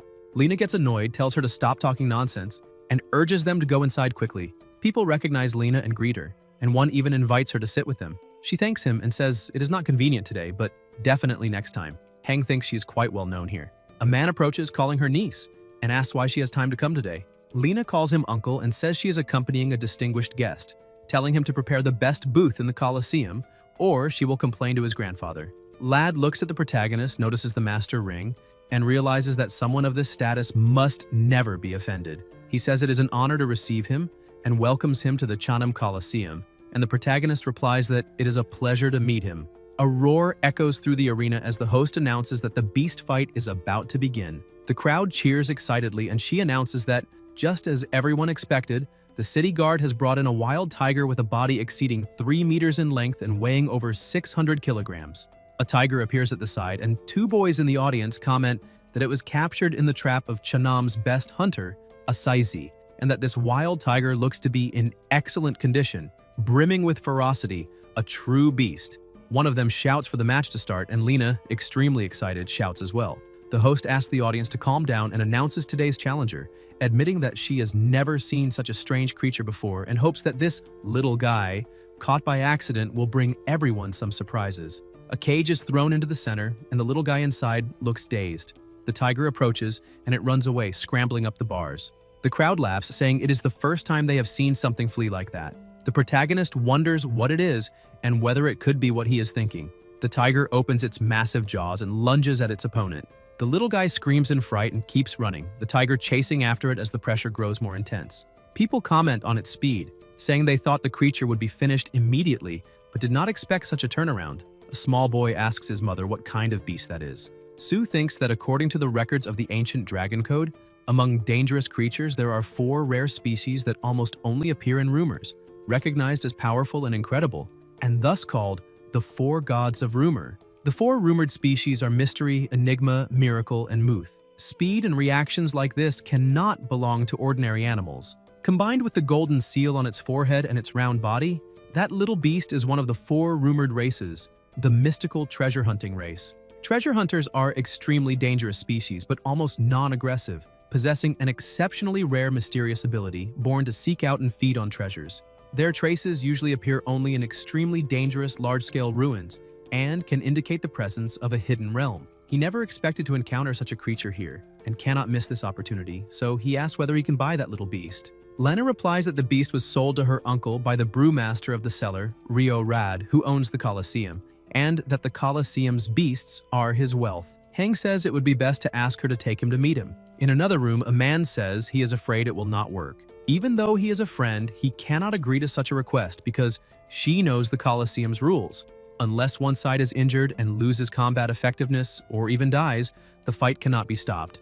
Lena pleads, but the man replies that it is not really about money. Lena says she knows that the little creature was sold for 4,000 grams of steel at the old shop and offers 8,000 grams of steel, asking whether that is enough. The man reminds her that she knows not even her father, from old Lad's generation, ever broke the Colosseum's rules, and says that Lad is concerned about the registered bets and sold tickets. Sue says that from what he knows, that little creature is not only rare but an extremely special species, and asks whether he really wants to let it be eliminated in the arena. The man replies that Sue has misunderstood, that he has his reasons, but he does not want to break the rules. Heng says he has an idea. Meanwhile, in the arena, a voice announces that due to special circumstances, the beast fight may have to be terminated. The crowd becomes irritated, saying they bought tickets and were excited for the show, but the voice asks for patience and begins to explain. First, all ticket holders will receive triple refunds, and those who placed bets will receive full refunds. Second, the Colosseum will present a spectacular duel, and here is the challenger, Sue. The crowd erupts in excitement, asking whether this will be a battle between humans and beasts, and saying it has been years since such a confrontation happened. The tiger opens its massive jaws and charges forward, and everyone fears the challenger will be finished. Lena says they must win. Heng extends his hand with the ring and summons the dragon. The tiger freezes, and the crowd watches in shock, exclaiming that it is a dangerous species, a dragon, and commenting that the last time they saw one in Chennam was 3 months ago, so today it was not in vain. The administrator wishes the Colosseum prosperity and is stunned, thinking that being able to raise such a dangerous species at such a young age is impressive, and that fortunately he was polite earlier, as it seems the little beast was lucky this time. The dragon stares down its opponent as the protagonist calls to his pet. The dragon releases a powerful aura, creating tremendous pressure, and the tiger holds up a little sign asking not to be eliminated, as if saying this is unfair. Then they notice something else.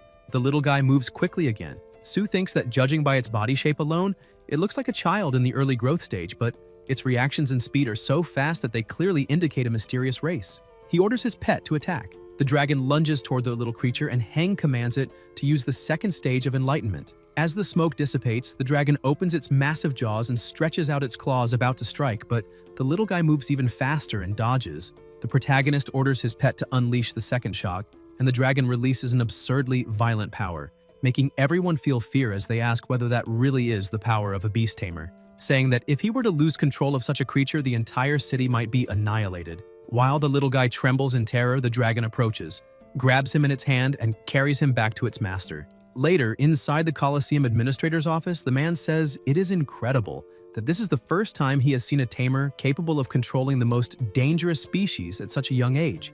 Sue says it is an exaggeration and asks to be forgiven, but admits that he is truly curious and asks how such an extremely fast creature was captured. The man asks if he is referring to the little guy and explains that, as a vassal of Black Lantern Castle, Chanam is not only an important supply point on the southern line but is also famous for wine production, and that it was precisely Chanam's wine that initially attracted the attention of Black Lantern Castle and led to its status as a vassal.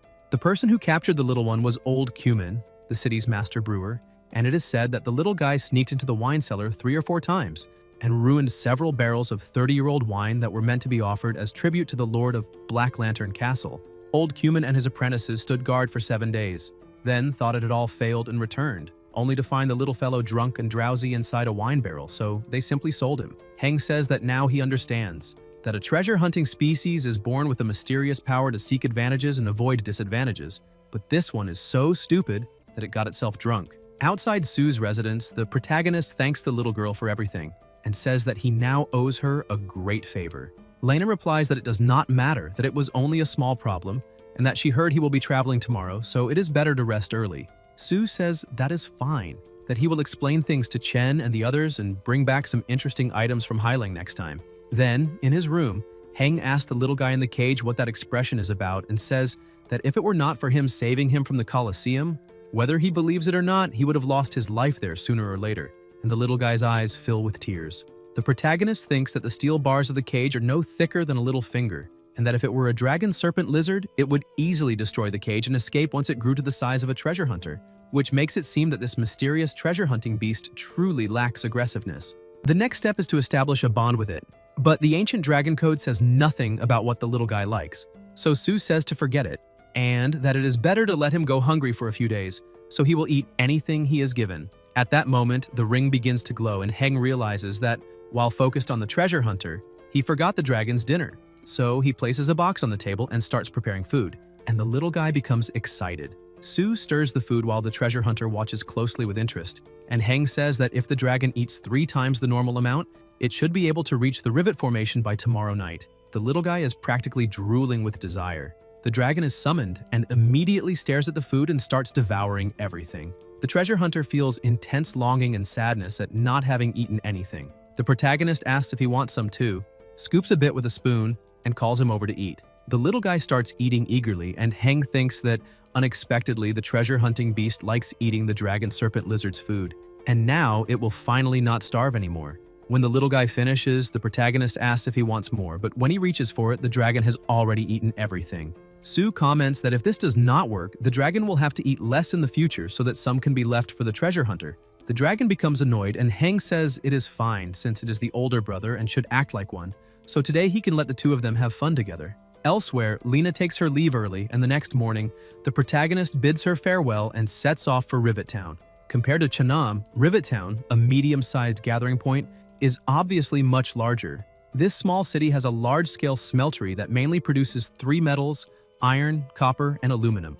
But according to Zhang Cheng, there are also some internal stories involving Rivet Town and the Grizzly Bear Forest. However, due to discipline, Zhang could not explain them clearly, so Heng could only wait until arrival to naturally understand. After entering Rivet Town, Sue feels a strong industrial atmosphere, with the air filled with the burnt smell of coking coal and steelmaking. And Chung sends him to the management meeting at the city center, where the protagonist finally understands what could not be clearly explained before. He learns that Rivet City has thousands of residents and a guard force of 150 people, and that in name it is an independent small to medium gathering point in the Grey Wilderness.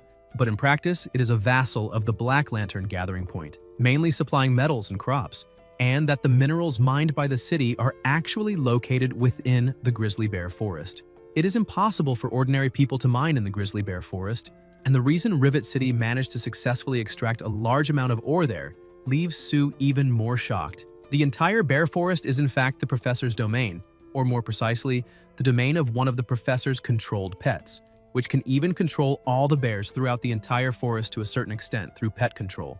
Inside the management committee hall, Heng thinks that he already tried his best to imagine the professor as powerful, but did not expect the power and fear he inspires to be far more unfathomable than imagined. According to the committee, there are currently 4 beast tamers stationed in the grizzly forest, Among them, the strongest is a near-professional veteran tamer from Black Lantern Castle, and the other three are also above the level of high-grade tamers.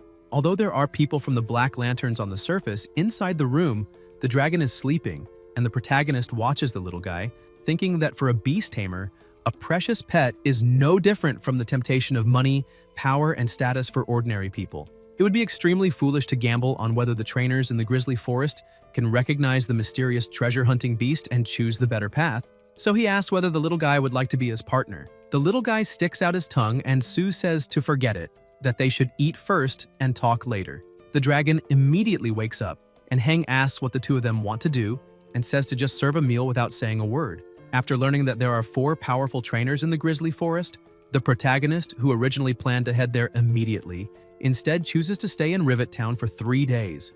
The reason is simple: to find a way to establish a spiritual bond with the treasure hunter, so that he can control it at any time. However, this matter is not as easy as he imagined, as every time Sue tries to establish a spiritual bond, he is repelled by the consciousness of the treasure-hunting beast. Even after flipping through the ancient dragon code, he finds no relevant records, so Hank simply comes up with a stupid idea and asks whether the little guy is not a treasure hunter, saying that he will take him treasure hunting right now.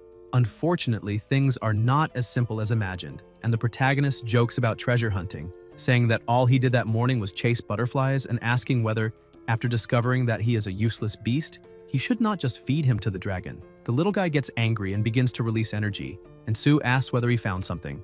The little guy points his finger. Hang looks behind and asks whether he means he sensed the aura of treasure from that direction. The little guy tilts his head, and the protagonist wonders whether this time it is real, thinking that there seems to be a wave of mysterious energy in his body. Sue smiles and says he does not want to go, that it might just be some kind of fake, and that it is better to go home and cook for the dragon serpent lizard. The little guy starts pointing insistently, and Hang asks whether he really wants to go, whether he wants that treasure so badly, and why he should help him obtain it. The little guy lowers his head sadly, and the protagonist says that he likes doing good deeds.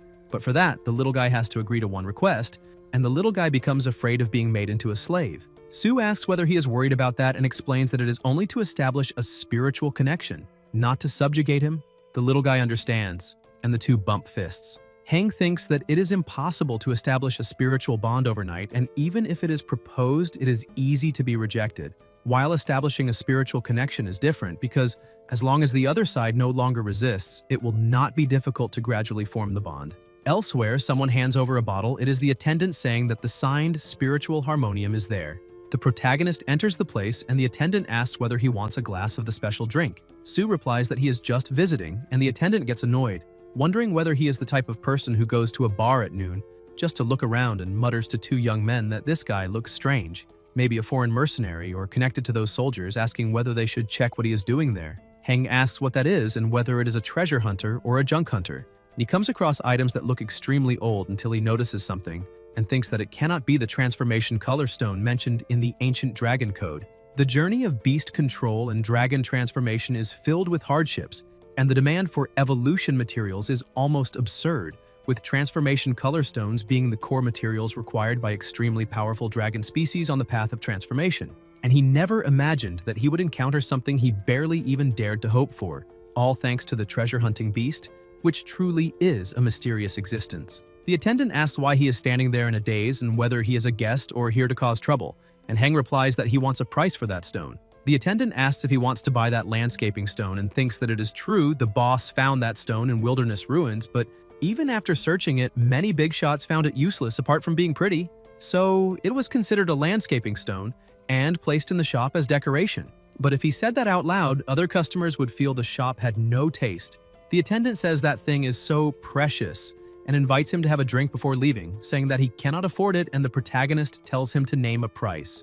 The attendant replies 10,000, and Sue takes out the money and places it on the table. The attendant feels embarrassed, and Heng thinks it is a fair price, saying he can pay without any discount, but that it is their responsibility to remit the amount to the building administration. The attendant notices his master ring and immediately apologizes for the insult, saying that he did not realize a master ring holder had entered the shop, that the stone must be delivered and the price is negotiable, apologizing again and revealing that the real price is only 1 gram of gold. The protagonist says that trainers risk their lives to protect the gathering point, not so that people inside can take advantage of them, and hopes there will not be a next time, and the three repeatedly promise it will never happen again. In the process of subjugating a pet, there are two situations in which it can be done quickly. One is when an overwhelmingly powerful controller subjugates a low-level pet, and the other is when the pet itself agrees and even wants to be subjugated by the tamer. And the treasure-hunting beast at this moment belongs to the latter. In order to subjugate it within these 3 days in Rivet Town, Su racked his brains, going on treasure hunts through a city full of rivets and delicious food. And he even acted like a mother, telling bedtime stories to the treasure hunter. Of course, cakes were also indispensable. For example, promising to take it to treasure hunting ruins in secret lands in the future, where treasures would pile up like mountains. And now the treasure hunting beast regarded him as an angel, wishing Heng would take it away as soon as possible. But the protagonist was more like a dog, and in order to accelerate the little one's sense of dependence on him, Su euphemistically called it training the treasure hunting beast's speed, reserving time every day in the training field behind the management committee building to let the dragon serpent exercise the treasure hunter. The dragon runs toward the little guy with red eyes. Heng notices and orders it to stop. And when the treasure hunting beast has been tortured to the point that it no longer has any love for life, he appears like an angel to stop the dragon serpent's violence. The protagonist says that the dragon quickly released the treasure hunting beast and asks why it bullied it again and whether it could be a little gentler, and the dragon just stares back. Rescuing the treasure hunting beast from the dragon serpent's claws increases the little one's trust and gratitude toward him, and Su tells the little guy not to cry and to close his eyes, saying that he will subjugate it now and that it will obey. And up to this point, his plan has been perfectly executed. On the outskirts of the grizzly bear forest, a vehicle comes to a stop. Zhang says that crossing that river means leaving the outer area of the grizzly bear forest and entering the inner area, that someone will come to receive them on the next leg of the route, and Heng says he is tired. Someone approaches and jumps down with a dangerous species, a red flame tiger, and a red-haired woman asks if he is Su, saying that she is Hei Ju, the tamer stationed at the grizzly forest garrison, and that he can call her senior sister. The two guards greet her and Heng greets her as well. Ju jumps down and says that the castle lord has already notified them through the short-range communicator that he would come to the forest for a month of training, and she thought he should have arrived earlier but did not expect him to arrive only today. The protagonist apologizes for the delay due to some unforeseen circumstances, and Ju says it is fine, telling the two guards they can head back. The guard asks whether the luggage behind is safe. Hei touches her necklace and orders her pet to come out. A monkey is summoned, and Su thinks that the silver-backed iron-armed monkey, a highly dangerous species, is at least purebred, and Ju comments that if its strength has broken the racial shackles, it is even harder to judge just by appearance. The monkey senses something, and Zhang says to take the luggage to the base.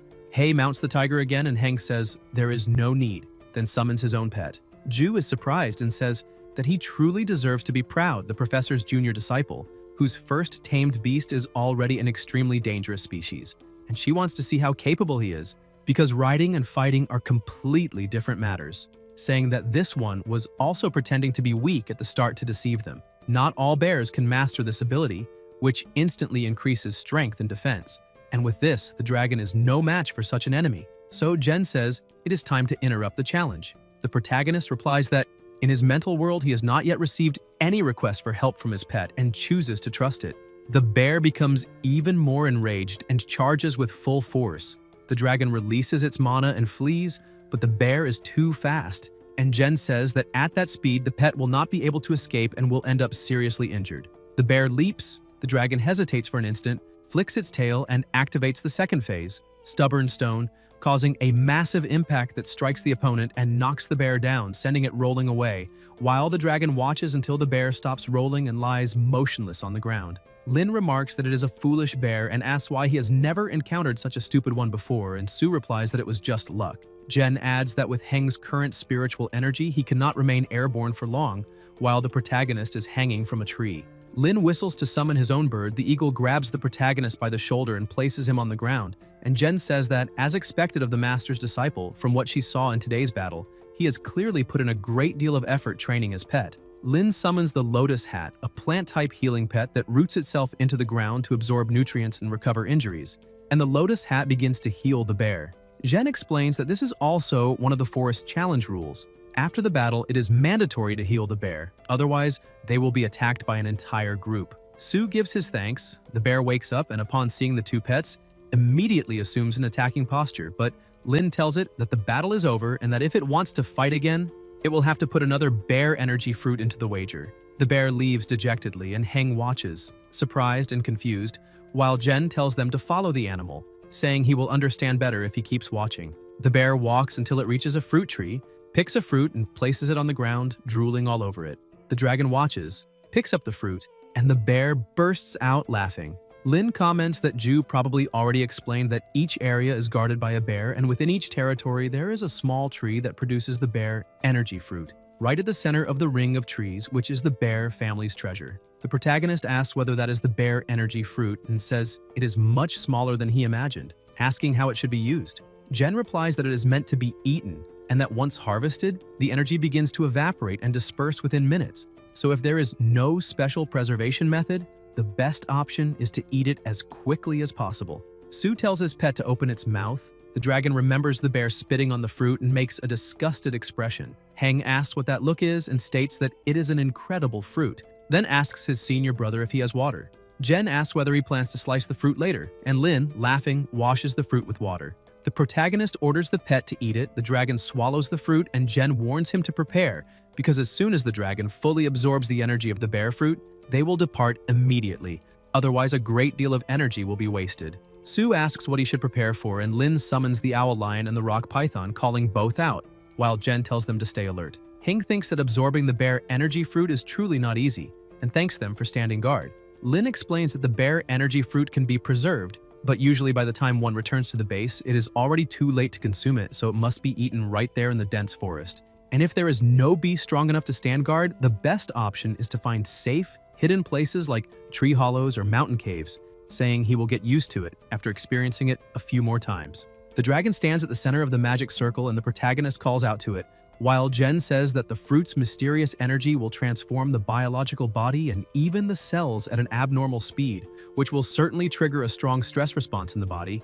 After all, the bear energy fruit is famous for its aggressive effects among energy fruits. The dragon begins releasing extremely powerful energy. 3 days have already passed since it ate its first bear energy fruit, and in these 13 days its size has rapidly grown to approach the limit of the growth stage. Its strength, endurance, and physique are no longer weaker than the peak of that stage and may even surpass it. And since arriving there, it has eaten about 8 to 9 bear energy fruits. The dragon seems to have a talent for provoking itself, and its challenge to success rate leaves Lin both shocked and embarrassed. In 3 days, it fought around 20 bears with a win rate close to 50%. And aside from the first foolish bear that the dragon defeated by luck, the real reason for such a high success rate is the hero, the treasure hunting beast. Almost every bear the dragon challenged was one that treasure hunters had previously discovered, which is why Jen only managed to obtain a single bear energy fruit in more than 10 days, while the dragon obtained 8. This is the secret Lin has still not been able to figure out. The dragon roars, and the protagonist asks whether it means it is sensing again the bear that used that talent ability on the first day. The dragon nods, and Su tells them to go take a look. Hidden behind bushes, Heng wonders whether this is another fight and thinks that the armored wolf is a mid-level, dangerous species that usually lives in dark caves and mining veins, and since this is the grizzly forest, it must be a tamed pet. There is a tamer nearby saying that, as expected, that guy is not enough, and ordering his armored wolf to advance and eliminate the bear.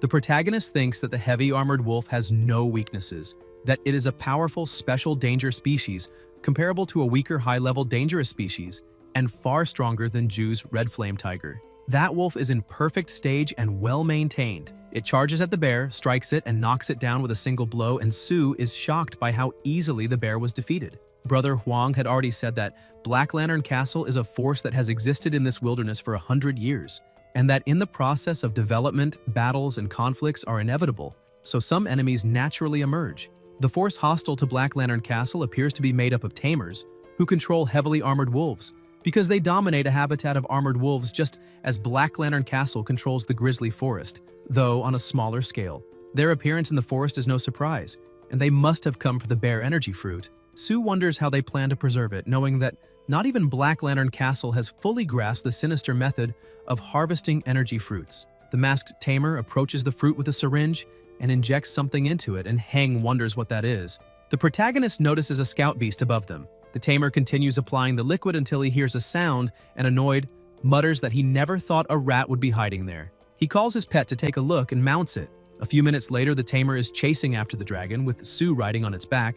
and Heng thinks that this man is capable of taming a special classification dangerous species, a heavy armored wolf, and even sneaking into the grizzly forest while concealing his identity to avoid detection. So he must be someone important. The protagonist grabs the radio and reports that he has found an illegal hunter and requests reinforcements, but the radio has no battery. Sue realizes he has been too relaxed at the gathering point for too long, and that relying on his teacher's name for protection made him less cautious. He vows to himself that he will bring this information back and leave alive. Heng releases energy to boost his pet's speed, while the tamer continues riding the wolf in pursuit, ordering the heavy armored wolf to use its awakened skill to catch up and eliminate the rat and the beast. The wolf stops, looks ahead, and activates its awakening, Devil Attack, Straight Line Shadow Strike, rapidly closing the distance. The protagonist reacts and orders his pet to use Level 2 Devil Attack and keep running toward the densest area of trees. The dragon keeps running and flapping its wings, and Sue thinks that the acceleration effect of Level 2 Speed Boost is not as strong as Straight Line Shadow Strike, but it has the advantage of changing direction. Since the enemy likes reckless attacks, it is better to lure those strikes into the trees, and if luck allows, even drag the senior brother into the chaos. The wolf uses its paws and head to smash trees in half, and the tamer comments that the rat is too fast to escape. He then summons another beast, an electric-type tiger, mounts it, and orders it to pursue them. The tiger bursts forward at terrifying speed, quickly catching up to the dragon. Sue's pet manages to dodge the attack but still takes a scratch, and Heng recognizes it as a special classification dangerous species, a lightning light tiger at the perfect stage. He realizes that at this rate, even if they are not captured, they will still be badly injured. At that moment, the protagonist comes up with an idea and asks the treasure hunting beast to guide them to the nearest bear leader's territory. The treasure hunter tilts its head, points the direction, and the dragon shoots off along that route. Sue orders his pet not only to flee, but also to counterattack with Earth Spear sacrifice, and while retreating, the dragon activates the skill and raises a stone barrier. The tamer commands his pet to attack, his ring begins to glow, the wolf smashes through the stones, and the chase continues. The tamer sneers that he does not believe the boy can escape. Heng looks back and sees the pursuer refusing to give up, the tamer ordering them to be found. The tiger sniffs around and begins to feel fear, and the tamer asks what is happening. When inside a cave, a series of red eyes open in the darkness. The bear chief emerges from its den, and the tamer panics upon realizing it is a leader-rank monster, ordering his pet to run. On the other side of the forest, the protagonist looks back and thinks that the bear leader can summon the entire group to attack, and that without his teacher's token, even a powerful hunter like this will not be able to withstand all the bears of the grizzly forest. He orders the dragon to run, saying they must return to base and call Senior Suayu, otherwise many of the forest's energy fruits will be stolen. The dragon activates Level 2 Devil Attack speed until it suddenly stops, and Sue shouts for it to dodge quickly. The dragon leaps and climbs onto a tree. The tamer remarks that it is a pity that he was lucky to dodge, and Heng asks whether he really managed to catch up. The tamer replies that his lightning light tiger has a target locking ability, so even at long range it can still track the enemy. The protagonist realizes it is a tracking skill. The tamer says that using the bear leader to draw danger and then fleeing to report is a clever strategy, but Sue must understand that a tamer of his level is easy to use an idiot bear as a shield, and that in the end, he is nothing more than someone who can only control a low-level scaled lizard. He orders the tiger to finish everything. The tiger charges, but suddenly stops, confused and frightened. The dragon activates Level 2 Awakened Power, and Sue understands that the treasure-hunting beast, being of the mysterious type, has used its talent skill, Illusion, making the pursuer see the dragon as an ordinary scaled lizard.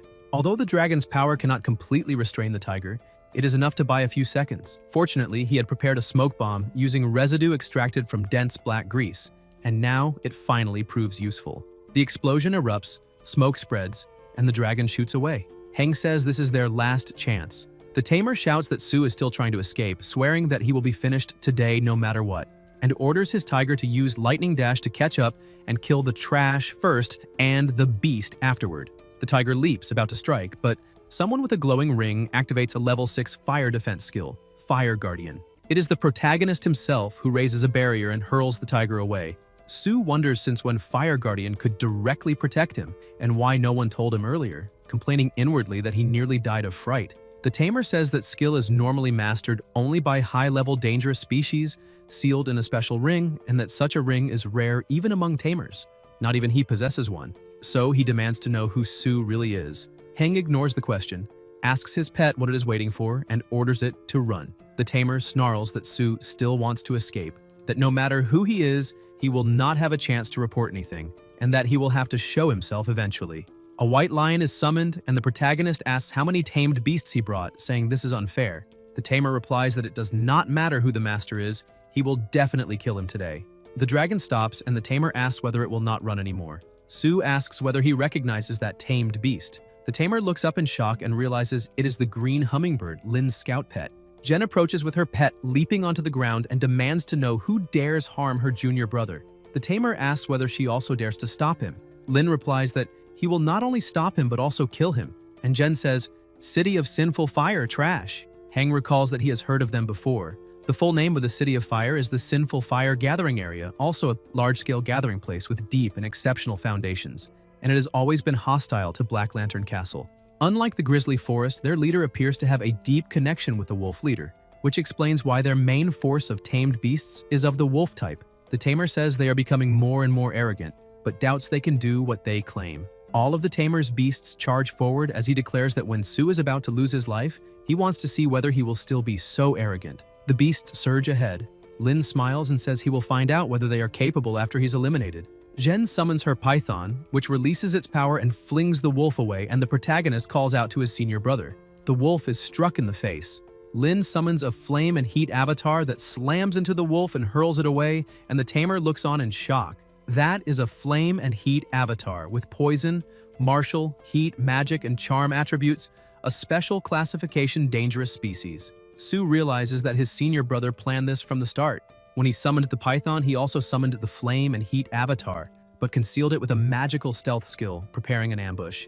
This is the combat capability of a tamed beast with 5 attributes. The wolf begins releasing flames and terrifying power, and the tamer, still stunned by the flame and heat avatar, admits that it truly is a rare tamed beast. And no wonder Lin dares to be so arrogant. He hid it so well that not even the Sinful Fire City's intelligence agency discovered that he had tamed such a rare creature. Lin asks if, now that he has found out, the man understands how he will be killed today. The tamer scoffs, saying that an avatar of fire and heat wants to kill him and must be daydreaming, claiming that the armored wolf is also among the few special-level danger species, and that a mere fire and heat avatar will not be able to defeat it. The wolf uses a straight-line shadow strike, opens its huge mouth to swallow the avatar, but the avatar dodges and releases flames at it, hitting cleanly and blasting the wolf away.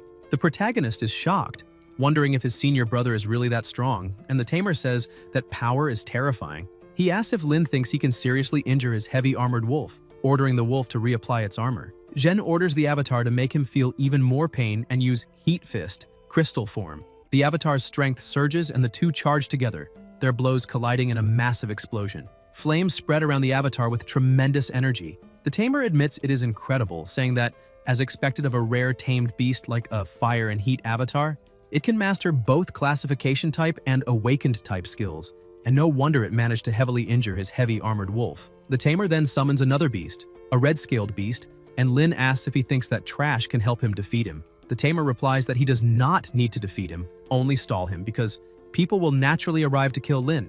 He asks over the radio which of them is interested in killing Lin, and Jen answers that if that is what he is thinking, Chief Shu has already been notified, and now it depends on who arrives first. The tamer asks if there might be another way, and Lin asks if he still dares try something. The tamer says he should be able to hold them for 4 seconds. The red beast charges, and Lin orders the avatar to use the superheated explosive strike. A violent impact erupts, immense power surging outward, and the tamer says that even a rat about to be finished dares come closer. The smoke begins to shift and the dragon appears within it. The tamer thinks that all their beasts are tied up and Su can seize the moment now. But the protagonist uses the evil bomb and the piercing soil pearl. The dragon releases a fierce, heavy blow, closing in on the enemy and detonating an explosion. The smoke clears and the tamer summons a chimpanzee, starting to laugh, when at that moment a bald man approaches with his own beast. The tamer says Su is unlucky because his people arrive first. He orders the scorpion to deal with Lin and retreat, warning them not to get blocked by Shu's bastard. The bald man advances with a manticore, an extremely dangerous species in the mature stage. The pressure in the air rises sharply and the dragon's tail is struck, sliced into strips, while the chimpanzee opens its massive mouth and lunges at them. The dragon takes an attack stance and Lin warns Su to be careful. The chimpanzee slams the avatar from behind, eyes brimming with killing intent. lifts its giant foot and is about to crush it when it is struck by flames first. Ju arrives with Z and Yu, and he, furious, calls the enemies sun thieves, saying they are bullying them and asking if there is no one left in Black Lantern.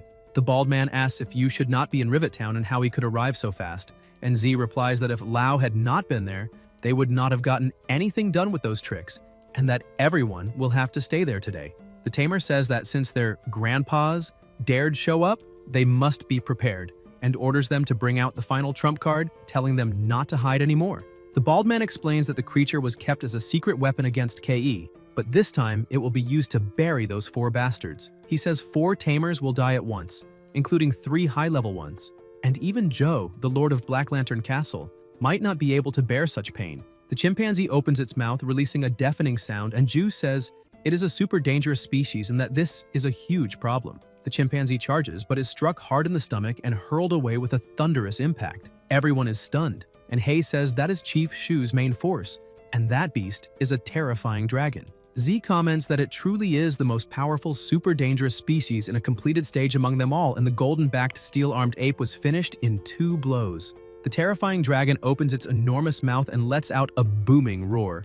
Everyone stays on high alert, and the protagonist asks if this is the power of a super dangerous species, while the bald man tells his partner that Shu K is here and they need to run. A beam fires in front of them, trying to hit them. The tamer falls off the tiger and is struck by overwhelming force, while the bald man keeps running. Shu K approaches with his beast and says he did not expect those men to infiltrate the bear forest while he was away, thanking everyone for their hard work, until he notices something. The python has been killed, and Lin is beside it, watching with grief.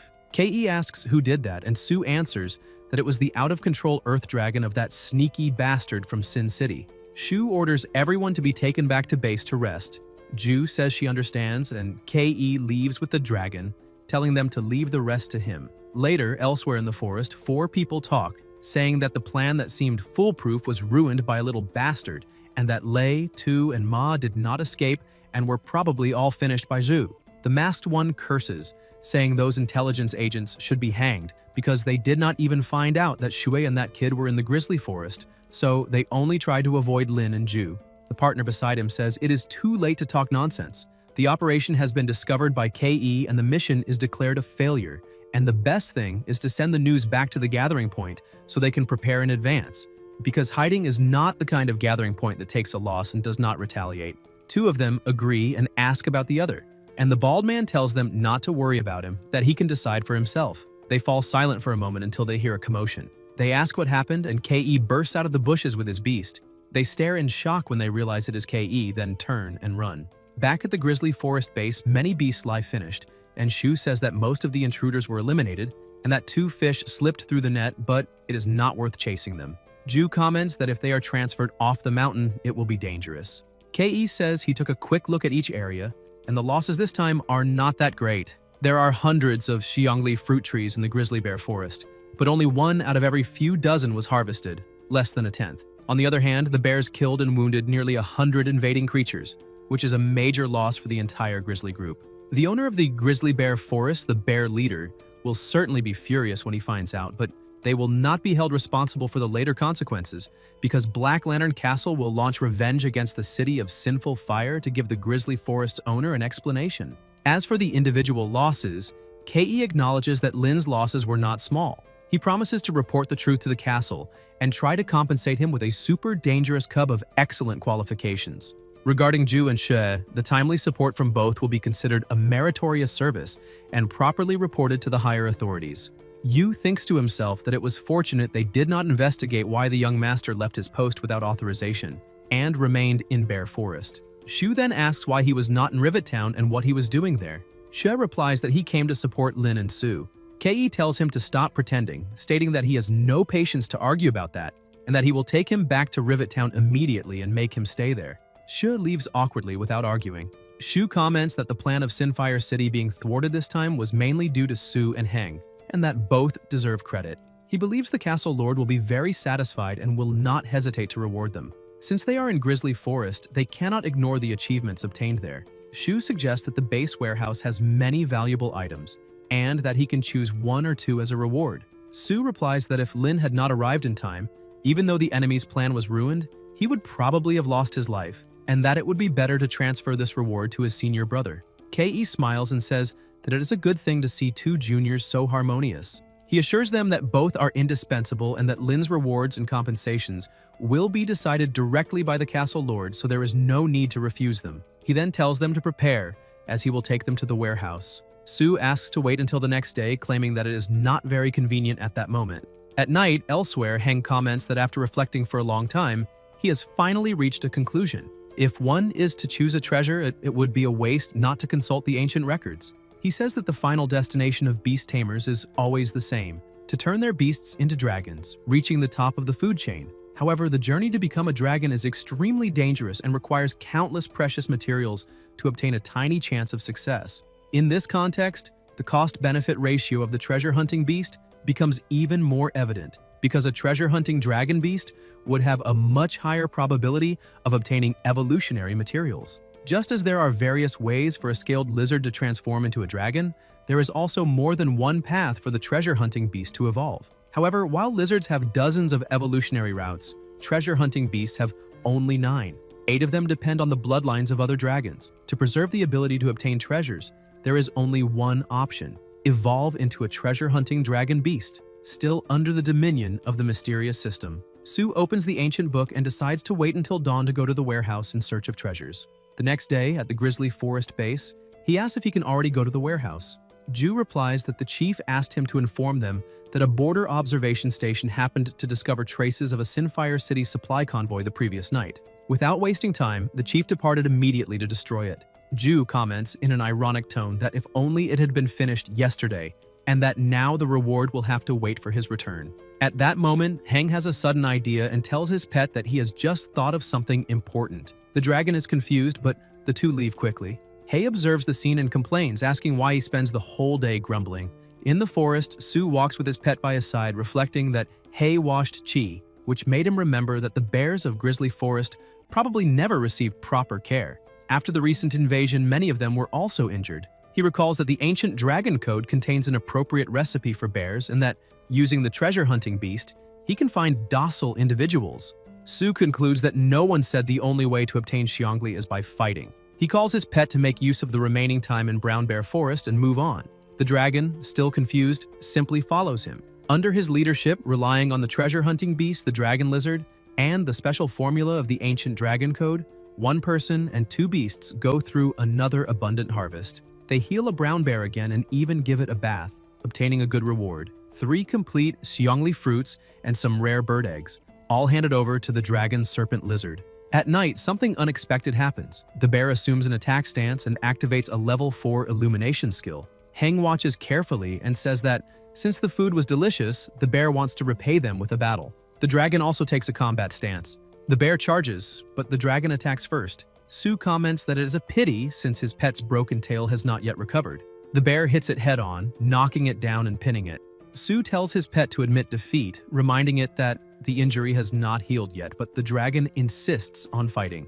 The bear glares at the dragon with red eyes and raises its paw to attack. The dragon grabs both paws, unleashes its power, and activates Dragon Song combined with the Warhammer, releasing an absurd force. Heng gets excited at the sight while the bear flees in terror. Sue is surprised to realize that this is a level 4 illuminated skill.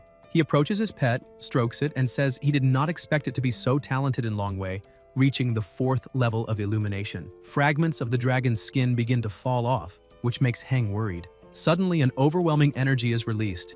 The dragon's tail regenerates and becomes even more powerful. Sue is astonished and recognizes this as late growth, finally manifested. Elsewhere, Kei asks whether the dragon serpent really grew and whether what he heard is true. The answer is affirmative, and Lin is testing the creature. Shu asks if this is happening on the training field. At the base entrance, Jen calls his junior brother and asks whether the chief has already returned. Kei replies that the supply convoy has been dealt with a small delay, and comments that he heard Sue's dragon lizard has reached the final growth stage. Lin confirms that it fully meets the standards of that stage. Shu remarks that the progress is truly incredible. The castle lord only expected him to break his limits, and entering the final stage would already have been a bonus. He did not expect him to completely exceed expectations, demonstrating the true spirit of the Black Lantern. He orders that, the next morning, arrangements be made to go to Ermet City, and that someone take the young man back to the castle as the special training has been completed. Before that, however, he will take him to the storage to choose rewards. Su says he has just returned and that the journey was exhausting, suggesting choosing the next day. Ke responds that he already broke his promise before, and that since he had promised 2 items, he will compensate him by allowing him to choose 1 more. In the warehouse of the Brown Bear Forest base, Su asks if he can really choose freely. Shu says he will wait outside. Heng runs excitedly at the sight of the quantity of treasures, commenting on the vastness of the Brown Bear Forest, which includes forests, lakes, rivers, valleys, and hills, each region producing different materials. Su remembers that he can only choose 3 items and asks the treasure-hunting beast to look for something specific mentioned the previous night.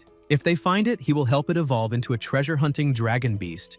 The creature runs off among the treasures. Su comments that in the end, everything depends on luck, until Heng notices something strange when he sees it stopped on the chest of a statue, refusing to move away.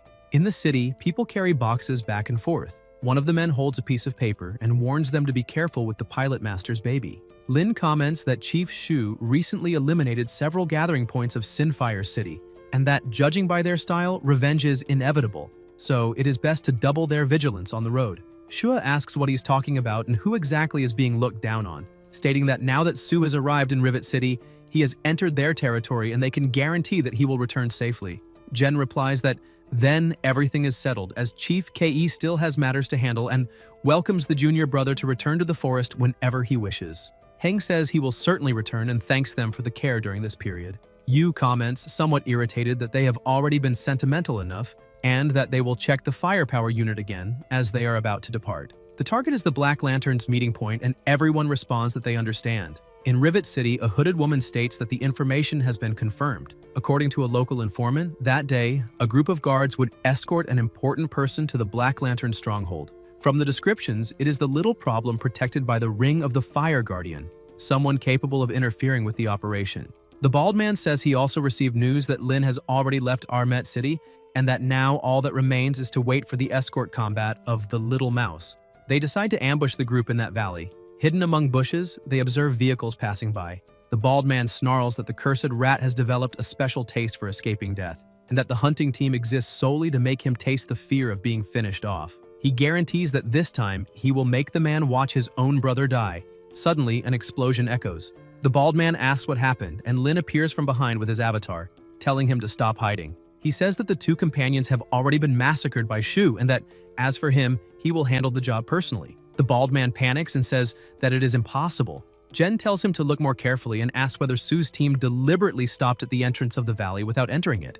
The bald man grits his teeth, calling it despicable, saying that they use the information as bait just to lure him out. On the other side, the masked man lying on the ground spits blood and sneers, saying that when it comes to despicable methods, no one surpasses Sinfire City itself. Ke replies coldly that he is there only to protect the Black Lantern Knights, otherwise there would be no reason for them to cross blades. The avatar releases its power and Ju steps forward, increasing the pressure on the battlefield. Meanwhile, the vehicles continue moving. Su observes from a distance and calculates that judging by the level of destruction, it must be a high-tier dangerous species. He remembers that his senior brother asked them to depart with a half-hour delay precisely because of this. Realizing that the situation has been resolved, Su calls the chief, thanks him for the support, and says that in the future when Ke returns to the castle, Huan will personally offer thanks. Ke simply tells him to hurry up and not keep the castle lord waiting. 2 days later, at the Black Lantern gathering point, the fortress master remarks that he heard Heng worked hard and asks whether there was significant progress. Heng replies that he did not disappoint his teacher. He then summons his dragon. Zul stands up, walks over to the creature, and begins examining it closely, even opening its mouth to inspect it. Su grows tense, thinking it would be best if the dragon did not move, because if the master became irritated, he could easily tear it apart. He comments that Sinfire City has been severely struck in recent days by the vassals sent by the master, including the armored wolf breeding sites, which were also destroyed by the senior brother. Heng asks whether they will not attempt revenge again against Grizzly Forest and Lin, Ju, and the others. The fortress master tells him not to worry. The Lord of the Forest has secretly returned, and unless the ruler of Sinfire comes personally, no one would dare cause trouble. Moreover, Heng not only completed the special training, but also contributed greatly to the illegal hunting case in Sinhuo. Su asks whether the master still has the high-level dragon scales he gave him before, and whether he could eat another slice. Zul laughs and asks whether just one piece is enough, saying that he performed excellently and asking whether he does not want to formally enroll as a disciple, or if he desires anything else. Sue asks to request a reward on behalf of his senior brother, stating that in Grizzly Forest, if Lin had not sacrificed the main combat force to restrain the beast and save him, he might not have returned alive. He comments that Lin is indeed a good seedling with spiritual cultivation at its peak, and that after the new year, someone will send a Qingyan Liaohu cub as compensation, so that the rescue will not have been in vain. Heng thinks that Lin truly received a blessing in disguise. Zul adds that he also arranged a villa for Sue, suggesting that he use his free time to visit his sister and organize the move, since the grand competition of the Six Lands is about to begin. Sue thanks him and says that he lived up to expectations. As he leaves, he calls him and says that as a teacher, he must teach him something. Excessive humility is not a virtue in the world of masters. Strength must be respected, and when it is necessary to fight, one must fight. On the way home, Zul's words echo in Sue's mind. After everything he experienced in Sinfire City, he understands that he can choose to be a moral person, but only if he has enough strength to force others to listen to his morality. When he arrives home, he hears a female voice commenting on an old scandal of his. Confused, he wonders which old woman is spreading that. When he opens the door and announces that he is back, Qing runs to hug him, saying that she heard from the guards that he was attacked on the way. Sue replies that everything is fine and that it is already over. Only then does he notice two young women in the living room. Qing explains that they are colleagues from the administrative department and the materials department, Mengwan and Jin Mei Li. Sue tries to say something, but Qing interrupts him, launching into a speech about marriage, children, and stability, saying that she chose girls with good hips and that they even helped prepare the table. Sue says that he is tired and wants to sleep a bit before eating. Dinner proceeds in an awkward atmosphere until he takes out the treasure hunting beast, immediately drawing the attention of the three women. Later, as they leave, Qing says that he should accompany them home. Jin replies that it is not necessary since they live nearby and only need to cross the street. Manga agrees, saying that she expected something more lively, but found someone very reserved. At that moment, Sue feels something strange and tells everyone to be careful. A giant rat appears ahead. Mei Li panics and asks how a rat that big could appear there. Sue explains that it is a giant rat, a low-level dangerous species in the adult stage, possibly mutated after eating the remains of beast tamers animals. He warns that giant rats live in packs and tells them to move back. Red eyes begin to appear, but Sue summons the dragon. The rats panic and flee. The dragon charges and eliminates them with ease. Guards rush over, praising the feat. Sue instructs them to request a blood-tailed cat from their security department, because if such rats invade the area, something serious could happen. He orders the bodies to be sent to the internal office and informs them that villa number 73 is now his. Later, Heng discovers that this villa was He's former residence, and that since then, the troublesome Lu Ling, the neighbor across the way, has begun behaving himself, especially after seeing Sue's sister. Guys, if you enjoyed the video, leave a like, comment, and subscribe to the channel so you don't miss new content. Thank you.